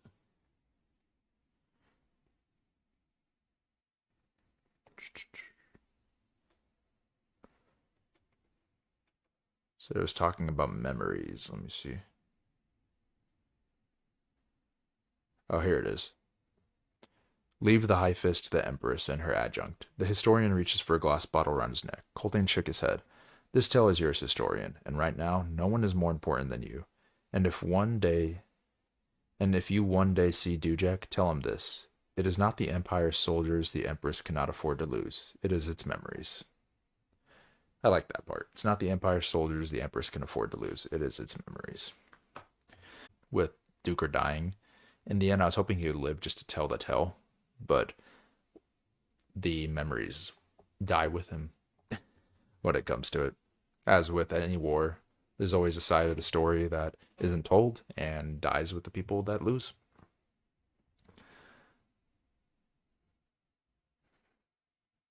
Let me see. Coltane rattles slow across the burning land. The winds howl through the bones, his hate-ridden command. Coltane leads a chain of dogs, ever snapping at his hand. Coltane's fist bleeds. The journey home along the river red-soaked sand. His train howls through his bones in spiteful reprimand. Coltane leads a chain of dogs, ever snapping at his hand. Coltane, a marching song of the bone hunters. Ah, that was a good. That's a good. I like that little poem. There's just so many like good written parts when it comes to like Duker and his passages. Like that's like where it really shines. With his internal monologues, things that are written with that, but they don't. They're not going to remember him for what really happened in the end and what the truth is. They're going to remember the march and the struggles. And there's some that, like, I guess the refugees will remember the story, but none of the soldiers survived. Okay, so going on. Um, so Duker is basically speaking with Coltane, and he orders him to go with Neil and Nether to get the refugees to Aaron. And this is where I really started liking Duker more because he started like taking charge of things. Duker is reluctant at first, but he accepts. Coltane also tries to get the others to go with him, but they all refuse, and they stay with Coltane. Um, and then while they're leading, oh, I didn't even, I forgot this part. Um, while they're all leaving, the woman Marine hands Duker a paper and tells him to read it later, but I don't think he ever reads it.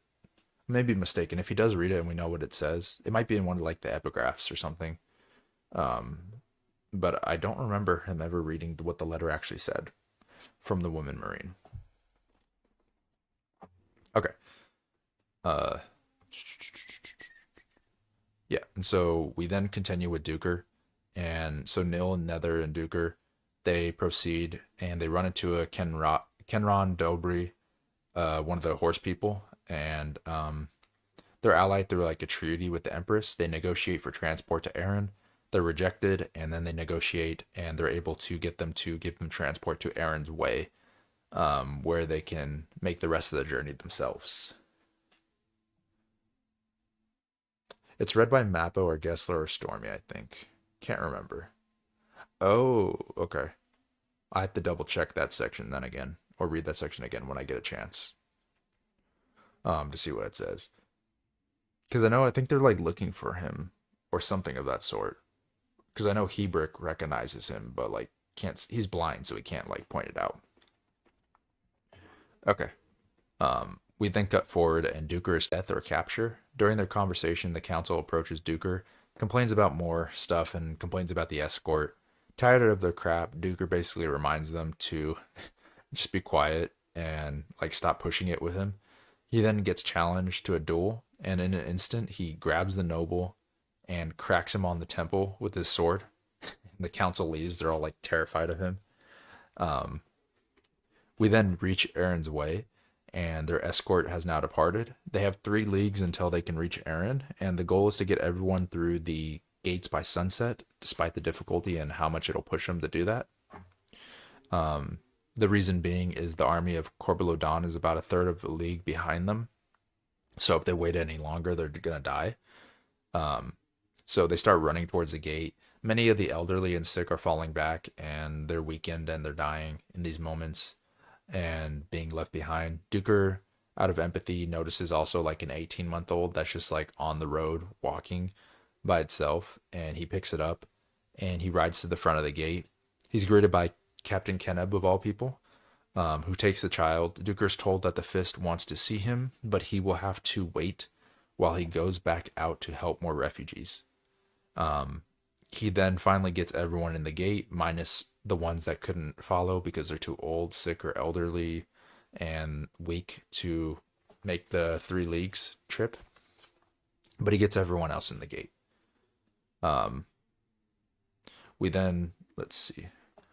That ends Duker's section here. We're gonna get to the section with Aptorian and Dancer, which I really like. There's a really good quote in that section. Let me pull that up, that quote, and then we'll go into that. It's on page 750, talking about chains.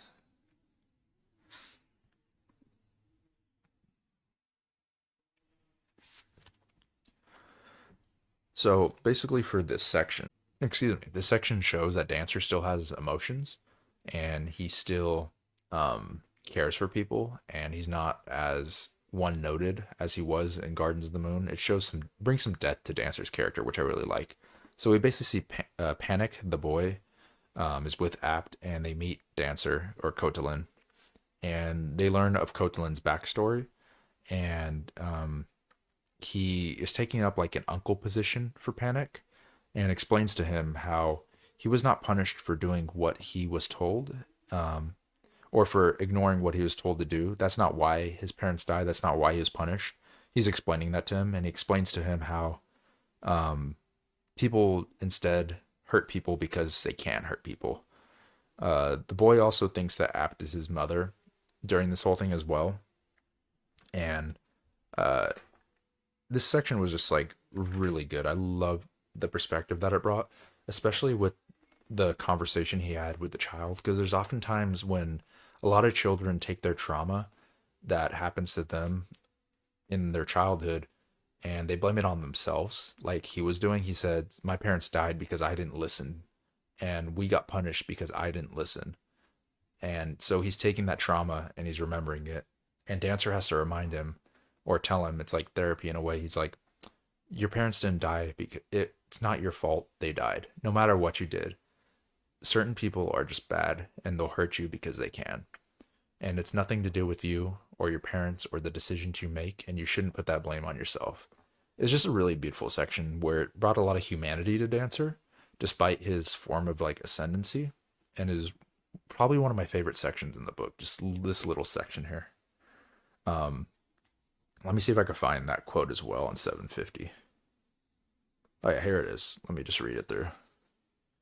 I'm sure he does, Kotalin muttered. Like me, he is haunted by helplessness.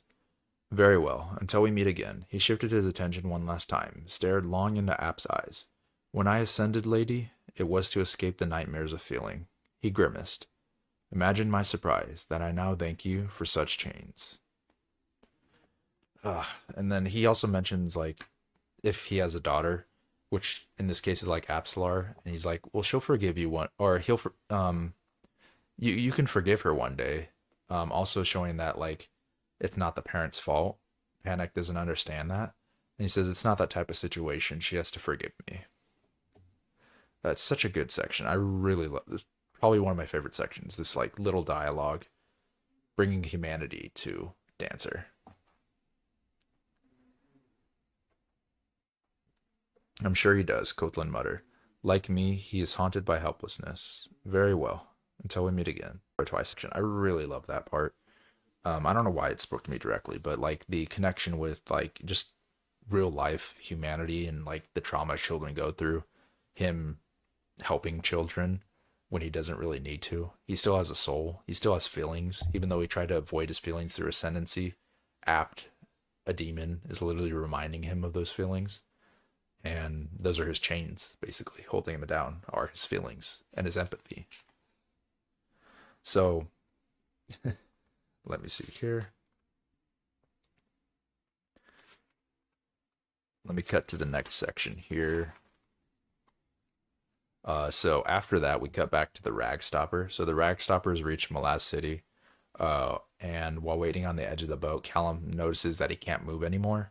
Elon then shows up and reveals that he is Pearl, and he then stabs Callum and throws him overboard, saying that the paralysis should wear off once he hits the water. and that he better start swimming, otherwise the sharks are gonna get him. He's basically weakening him for a hunt. He wants to play with his food instead of just killing you right away. So he does that, throws him in the water. Afterwards, Apt and Panic show up, um, and they attack Pearl. And Pearl breaks like a bottle of another like demon, similar to what we had in Darugistan. Um, Going back to the chat, Cotillion is always great when he shows up. Yeah, I really love his parts. Like the Shadow are still some of my favorite like parts. Whenever anyone from the Shadow shows up, but I'm really liking Cotillion where they're going with him. And knowing more of his backstory now, who he was as dancer, it just brings more depth to him as well. But so after that little section there, we cut to perspective of the captain. Now that Pearl is gone, clarity has returned to the captain. He is witnessing demons fighting and destroying his ship, basically Apt and the demon that was summoned. And everyone is leaving the ship. They're getting on the boats. They're trying to escape. At this point, we also learn his name, Carther, because one of the sailors like said Carther to him, and he said, "Don't mention my name. I'm dead." That never happened. I'm a dead man. So there's definitely more than meets the eye to the captain that we'll have to learn later about. And what I'm learning, especially with Malazan, even when like characters you think aren't important, like Kenib, like I didn't care about Kenib at all. Like Manala, I thought is another character that could disappear. I thought it's all about Callum. Every character that like is given a name is probably gonna pop up in some way and be important later in the book or like show some type of significance is what I'm seeing. Because like I see characters that are mentioned so long ago popping up towards the end, and I'm like, wow, I guess everyone's important. Like I thought Gessler and Stormy and Truth were just like gonna be forgotten as well, and they're still there. So everyone literally has a part to play. One of the prequel series, which has 4 books at the moment by Esselmont, is all about the founding of the Malazan Empire and its expansion. Okay. That'd be interesting to maybe check out once we finish the series. Okay. And then after that little section, the last section is we see Manala is riding Callum's horse, jumps off the ship to chase Callum and swim and help him. And the captain then orders his mages to clear the sharks out with their magic so that she can swim. He's basically like, any girl willing to do that, literally, we should protect for that. And that's the end of chapter 20 with that one. The recruiter guy, Aragon, in book 1, that recruited Apsalar, is in like 7 books. See, and like, I don't even remember him for the most part. But like, everyone that's named is literally comes up. Like, at some point, I feel like. Like, I don't even know like if Mappo and Ikram are going to be ever mentioned again after, like, I don't know if this is like the end of their story, but even then, like, I'm content with where their story ended, but like I wouldn't be surprised if they came up again somehow. But anyways, moving on. So chapter 21, um let's see. So in chapter 21 we have Felicine, who we got back to Felicine, who is basically just the Shaik reborn now, to the point where I'll probably just call her the Shaik now, maybe. We'll see. Control of the whirlwind, which is the Warren of Darugistan, or of Drina. Um, and then she talks with Hebrick about Corbulo Dom. And despite Tabor and Malazan being the enemy, she does not approve of the cruelty, and is planning to stop him. And she doesn't get there in time to save Coltane, but she is going to thwart him in some way. I feel like maybe in later books, but she definitely doesn't approve of Corbulo Dom and what he's done. Yeah, okay, you haven't seen the last of those two. Okay, that makes me excited.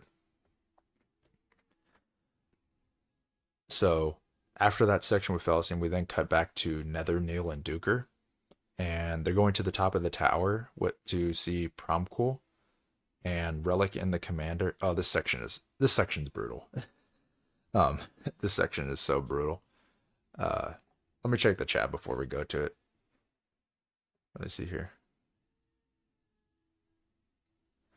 The mauling had driven Corporal Adam into a rage. That much is patently clear, for the attacks were now incessant and running a battle over 40 hours long, with no sign relent. Time soon. What vengeful blades, lances, arrows did not achieve, exhaustion was completing. Soldiers were simply falling to the ground, their armor in tatters. Countless miners wound slowly, draining their last reserves. Hearts failed, major blood vessels burst beneath, skin to blossom into bruises that were deep black, as if the dreadful plague now ran amuck through the troops. They were part of a tidal flow where no ebb was possible, where to drop back too far was fatal. And so they stumbled on, clutching the last most precious leads an army that refuses to die. We've not lost a refugee to enemy action in 30 hours. 5,000 soldiers spitting in the face of every god. That was in the previous section I remember mentioned. But it comes up here with Coltane's last stand. This section was brutal. I really felt for Coltane in the seventh and the Wiccans and everything that happened. Really hate Corbeil-Dom. What a horrible person. Like I such a horrible person. I hate him. We'll get through it right now though. So Nil, Nether, and Duker go to the top of the tower, where Promcool is. Relic is also there.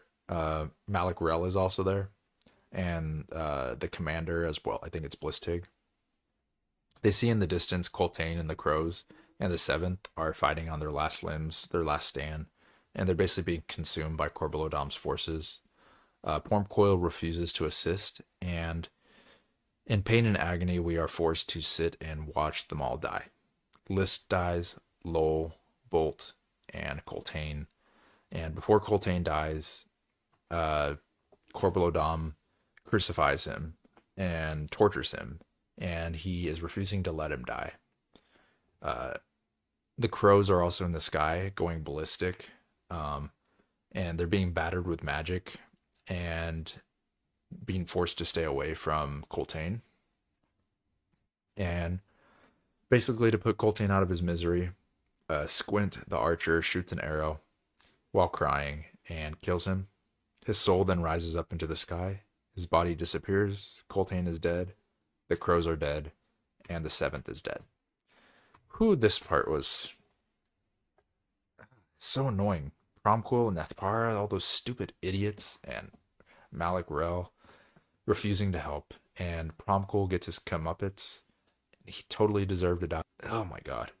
This part just hurts. Ugh. Nil and Nether's reaction hurts. Squint too. Oh yeah, Squint starts crying because he realizes he killed Coltane. But at the same time, it's like a heroic act because he put him out of his misery instead of letting him get tortured. Yeah, and thus did Corporal List die, having experienced countless mock deaths all those months ago at Hussar. Man, this part's just brutal. And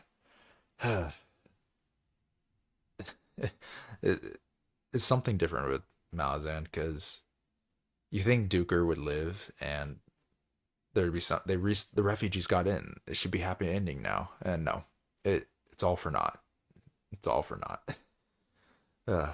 Decent amount of people call the trade guild Deus Ex Machina, but I think this chapter makes that kind of pointless since it didn't change much. Yeah, I could see the Deus Ex Machina at first. I probably would have said the same thing if they all survived. Because it's like, okay, really? But it didn't matter in the end. Like, the chain of dogs, everything, it didn't matter. They couldn't make the march, but he still made his last stand to protect those refugees, and he was there to stop Corbeil-Dom from reaching them and to save as many as he could. And then in the end, he gets absorbed all the storm clouds, absorb his soul, and we see what happens at the very end in the epilogue, which we'll go over. But it was brutal, and it was beautiful and brutal at the same time. Like watching it, like the writing is amazing in it, and I think this is part of why I hear people talk about like Malazan and how dark it is, how hard it is to read. They have to be in the right mindset to read it, and I understand it. And there's also hope that like comes into play, but like with the things that are happening, it's just different. Especially if you've never read Grimdark before. Like I've only read First Law, but I feel like this is different than First Law. First Law is more that like gritty Grimdark where it's like, oh, it's like we're gonna show like the dirt and grime kind of thing, but this is just like brutal reality of horrible people, and it's not Grimdark obviously, but I mean in the sense of the things that are happening. Before the day's through, you bastard, he hissed. 10,000 soldiers will be voicing your name. The word shook, like a prayer squint, like a hood damn prayer. The historian squeezed his eyes shut. It had become a day to hold in his arms broken figures. But who will hold me? That's it's just rough. And that basically ends the chapter. What a chapter to end it on. But and we'll go on from here to cover the rest of it, but we'll have to move on. But that or sorry, that's just like that part just hit me because I didn't think I would care about Coltane and all them that much.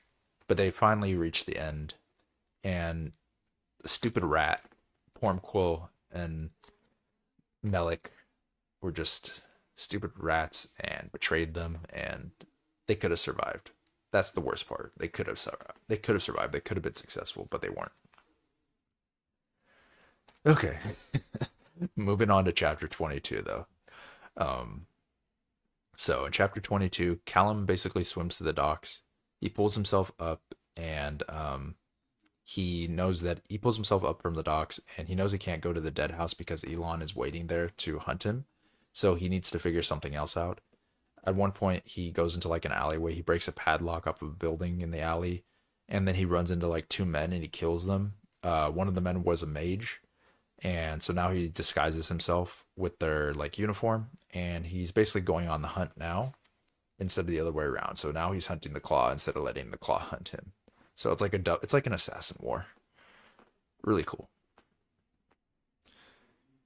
And then let me just go back to Charcoal. It's strange how much readers always seem to care about Coltane when we never really get to know him. It's like that for a lot of characters in Malazan TBH. Struggle, like, and his fight for his people. He doesn't need to stand up for them. He could have as easily become what Corbelo Dom has become and betrayed the Empire and joined the Whirlwind. The Wiccans do live in that continent. They could have joined them and their people, but he didn't. It's harder to make a stand for your beliefs than it is to betray and go to the winning side, essentially. And he went through all this struggle. And I think the reason it hurts is because he reached the end. He was safe. He was there.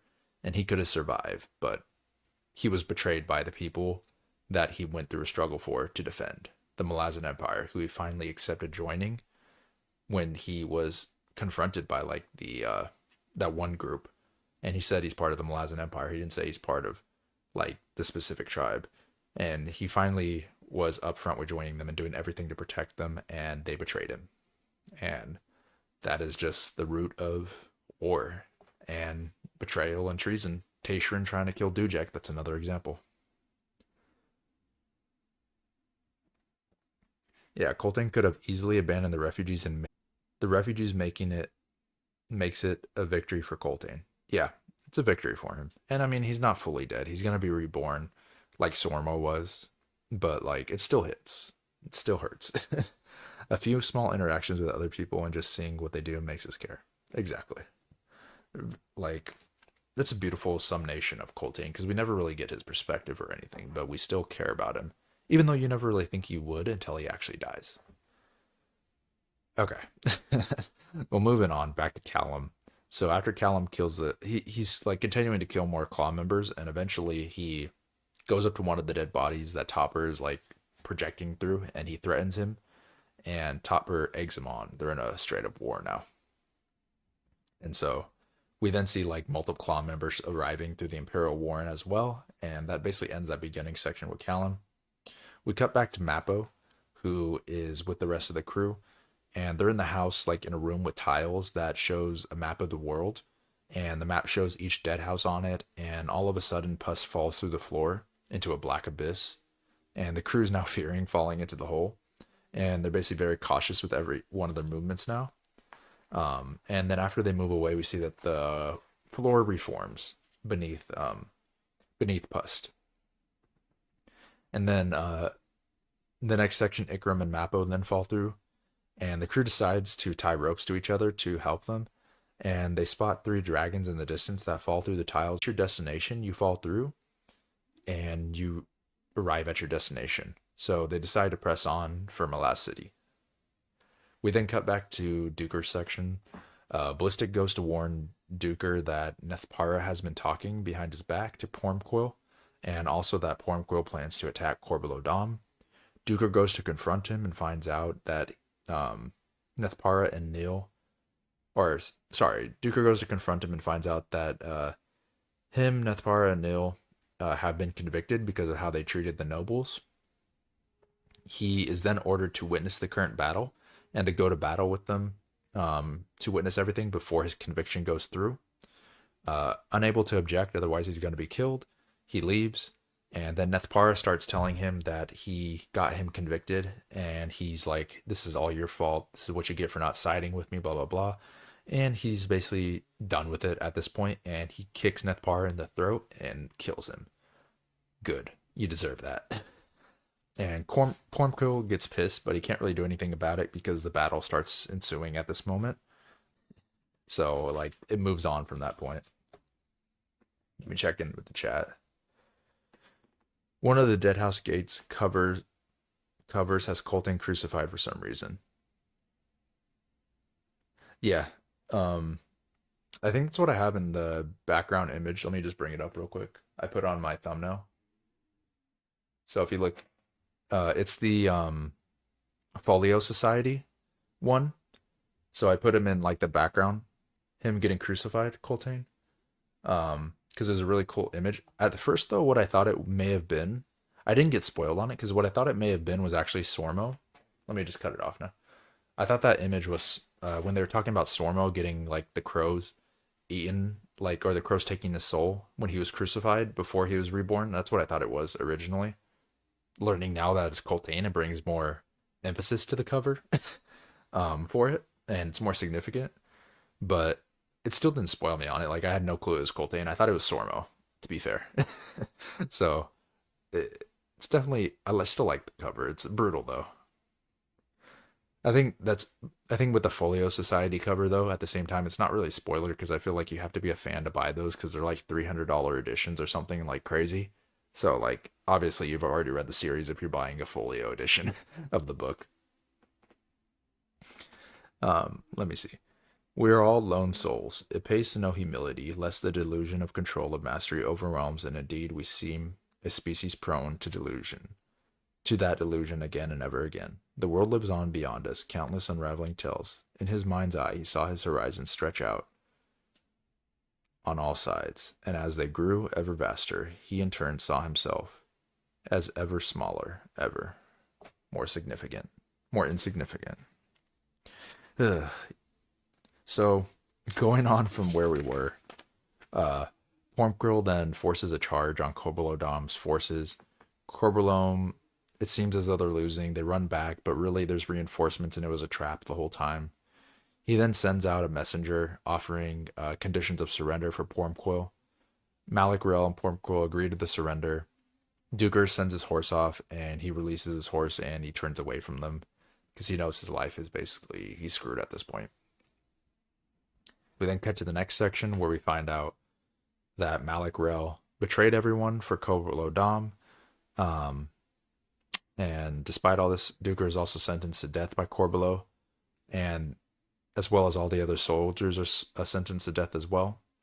However, they notice in the back that Blistig never gave up holding Aaron, and he has not surrendered as of yet. And lastly, Corbelow cuts off Pormquill's head, which he deserves fully, because he's a spineless coward.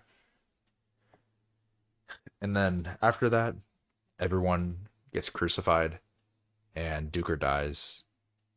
And I literally put in my notes, I'm like, wow, that's a way to end things, to tell his tale. That, so brutal, but needed, and like,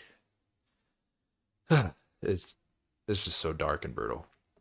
I love it though at the same time. Not because it's dark, but like the writing and how it's handled. Kenem starts remembering stuff about the Gistil priest he talked with Callum about.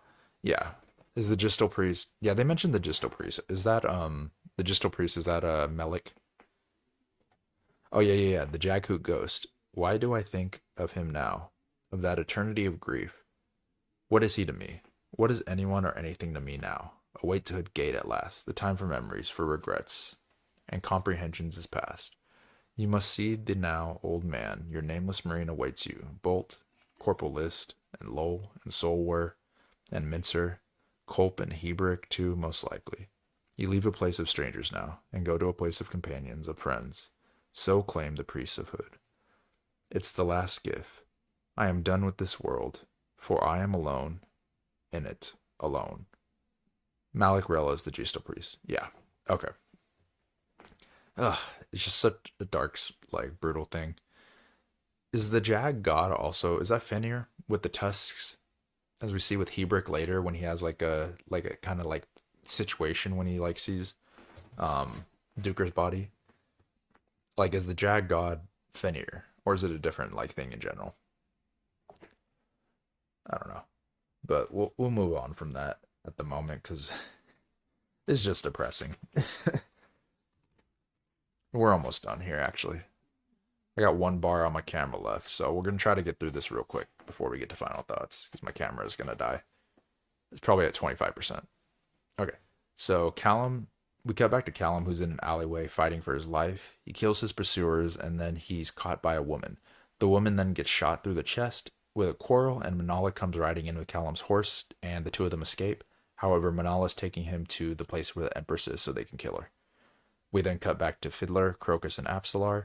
They're alive in the Deadhouse in Malaz. After they fell through the floor, they go to the main room and they run into Gothos, Ikaram's father. He tells them Ikaram broke the warren trying to save him. Also that Mapos people lied and blamed the destruction of the city on Ikaram, and that the group then leaves the Deadhouse, or the destruction of their tribe on Ikaram. And then the group then leaves the Deadhouse and runs into Aptorian, and they were all looking for Callum now to help him. Callum and Manala reach the place where Lysine is. Callum enters the room and he talks to Lysine, and it's like a shadowed room. He doesn't know where she's at, and she's like speaking through like a dead, withered body. But in this moment, instead of killing her, he learns that Dujek is still working for her, and that his job is to make allies with Rake and Brood, basically, to fight the Panian Seer when the time comes. Callum then decides not to kill her, and after this he leaves, but she tells him she's unable to call off the claw. And then we cut to Lysine speaking with Topper and speaking through the corpse, and she asks Topper to call off the claw, but he says it's not possible, and she confirms that Callum is not an unreasonable man, and he will be useful, basically, in this section. Let me see. Wounded warrens are a dangerous thing. Wounding one is far more so. My son sought a way to free me from the Azeth. He failed, and was damaged. He did not understand, and now he never will. That I am content here. There are few places in all the realms that offer a Jakhood peace, or rather such peace as we are capable of achieving. Unlike your kind, we yearn for solitude, for that is our only safety. I still want to learn more about the Jakhood people. They're very interesting with how they handle everything and their perspective, the power they have, and like how I want to know what the world was like when the Jakhood were the primary force in it. But after that section, we then cut to Callum and Manala escaping. They get attacked by the Claw, and then Apt, Fiddler, Apsalar, and Crocus come to save them, and Apt transports them into the Shadow. And this is where we have a conversation with Shadow Throne, who just can't resist making deals. He sends Apsalar, Crocus, and her father to the road where they all met in Book 1. He then sends Fiddler to Smiley's Tavern in Malaz. Fiddler is planning to join Tavor to fight for the Empire. After the brutal things that happen with the Whirlwind, he doesn't want to like put up with that, and he wants to fight the Shaik. And basically, Callum and Manala then they ask for like sanctuary, I guess, or rest. And Shadow Throne says, "Well, you're now mother and father to 1,300 children because you asked me to save them. Here they are." So now they have like a weird demon children army, I guess, similar to Panic. I don't know. We'll see what happens with that. Gods, our struggles are as nothing, our inner scars, not but scratches. Bless you, Hood, for you could not live as these ascendants do. I could not so torture my soul.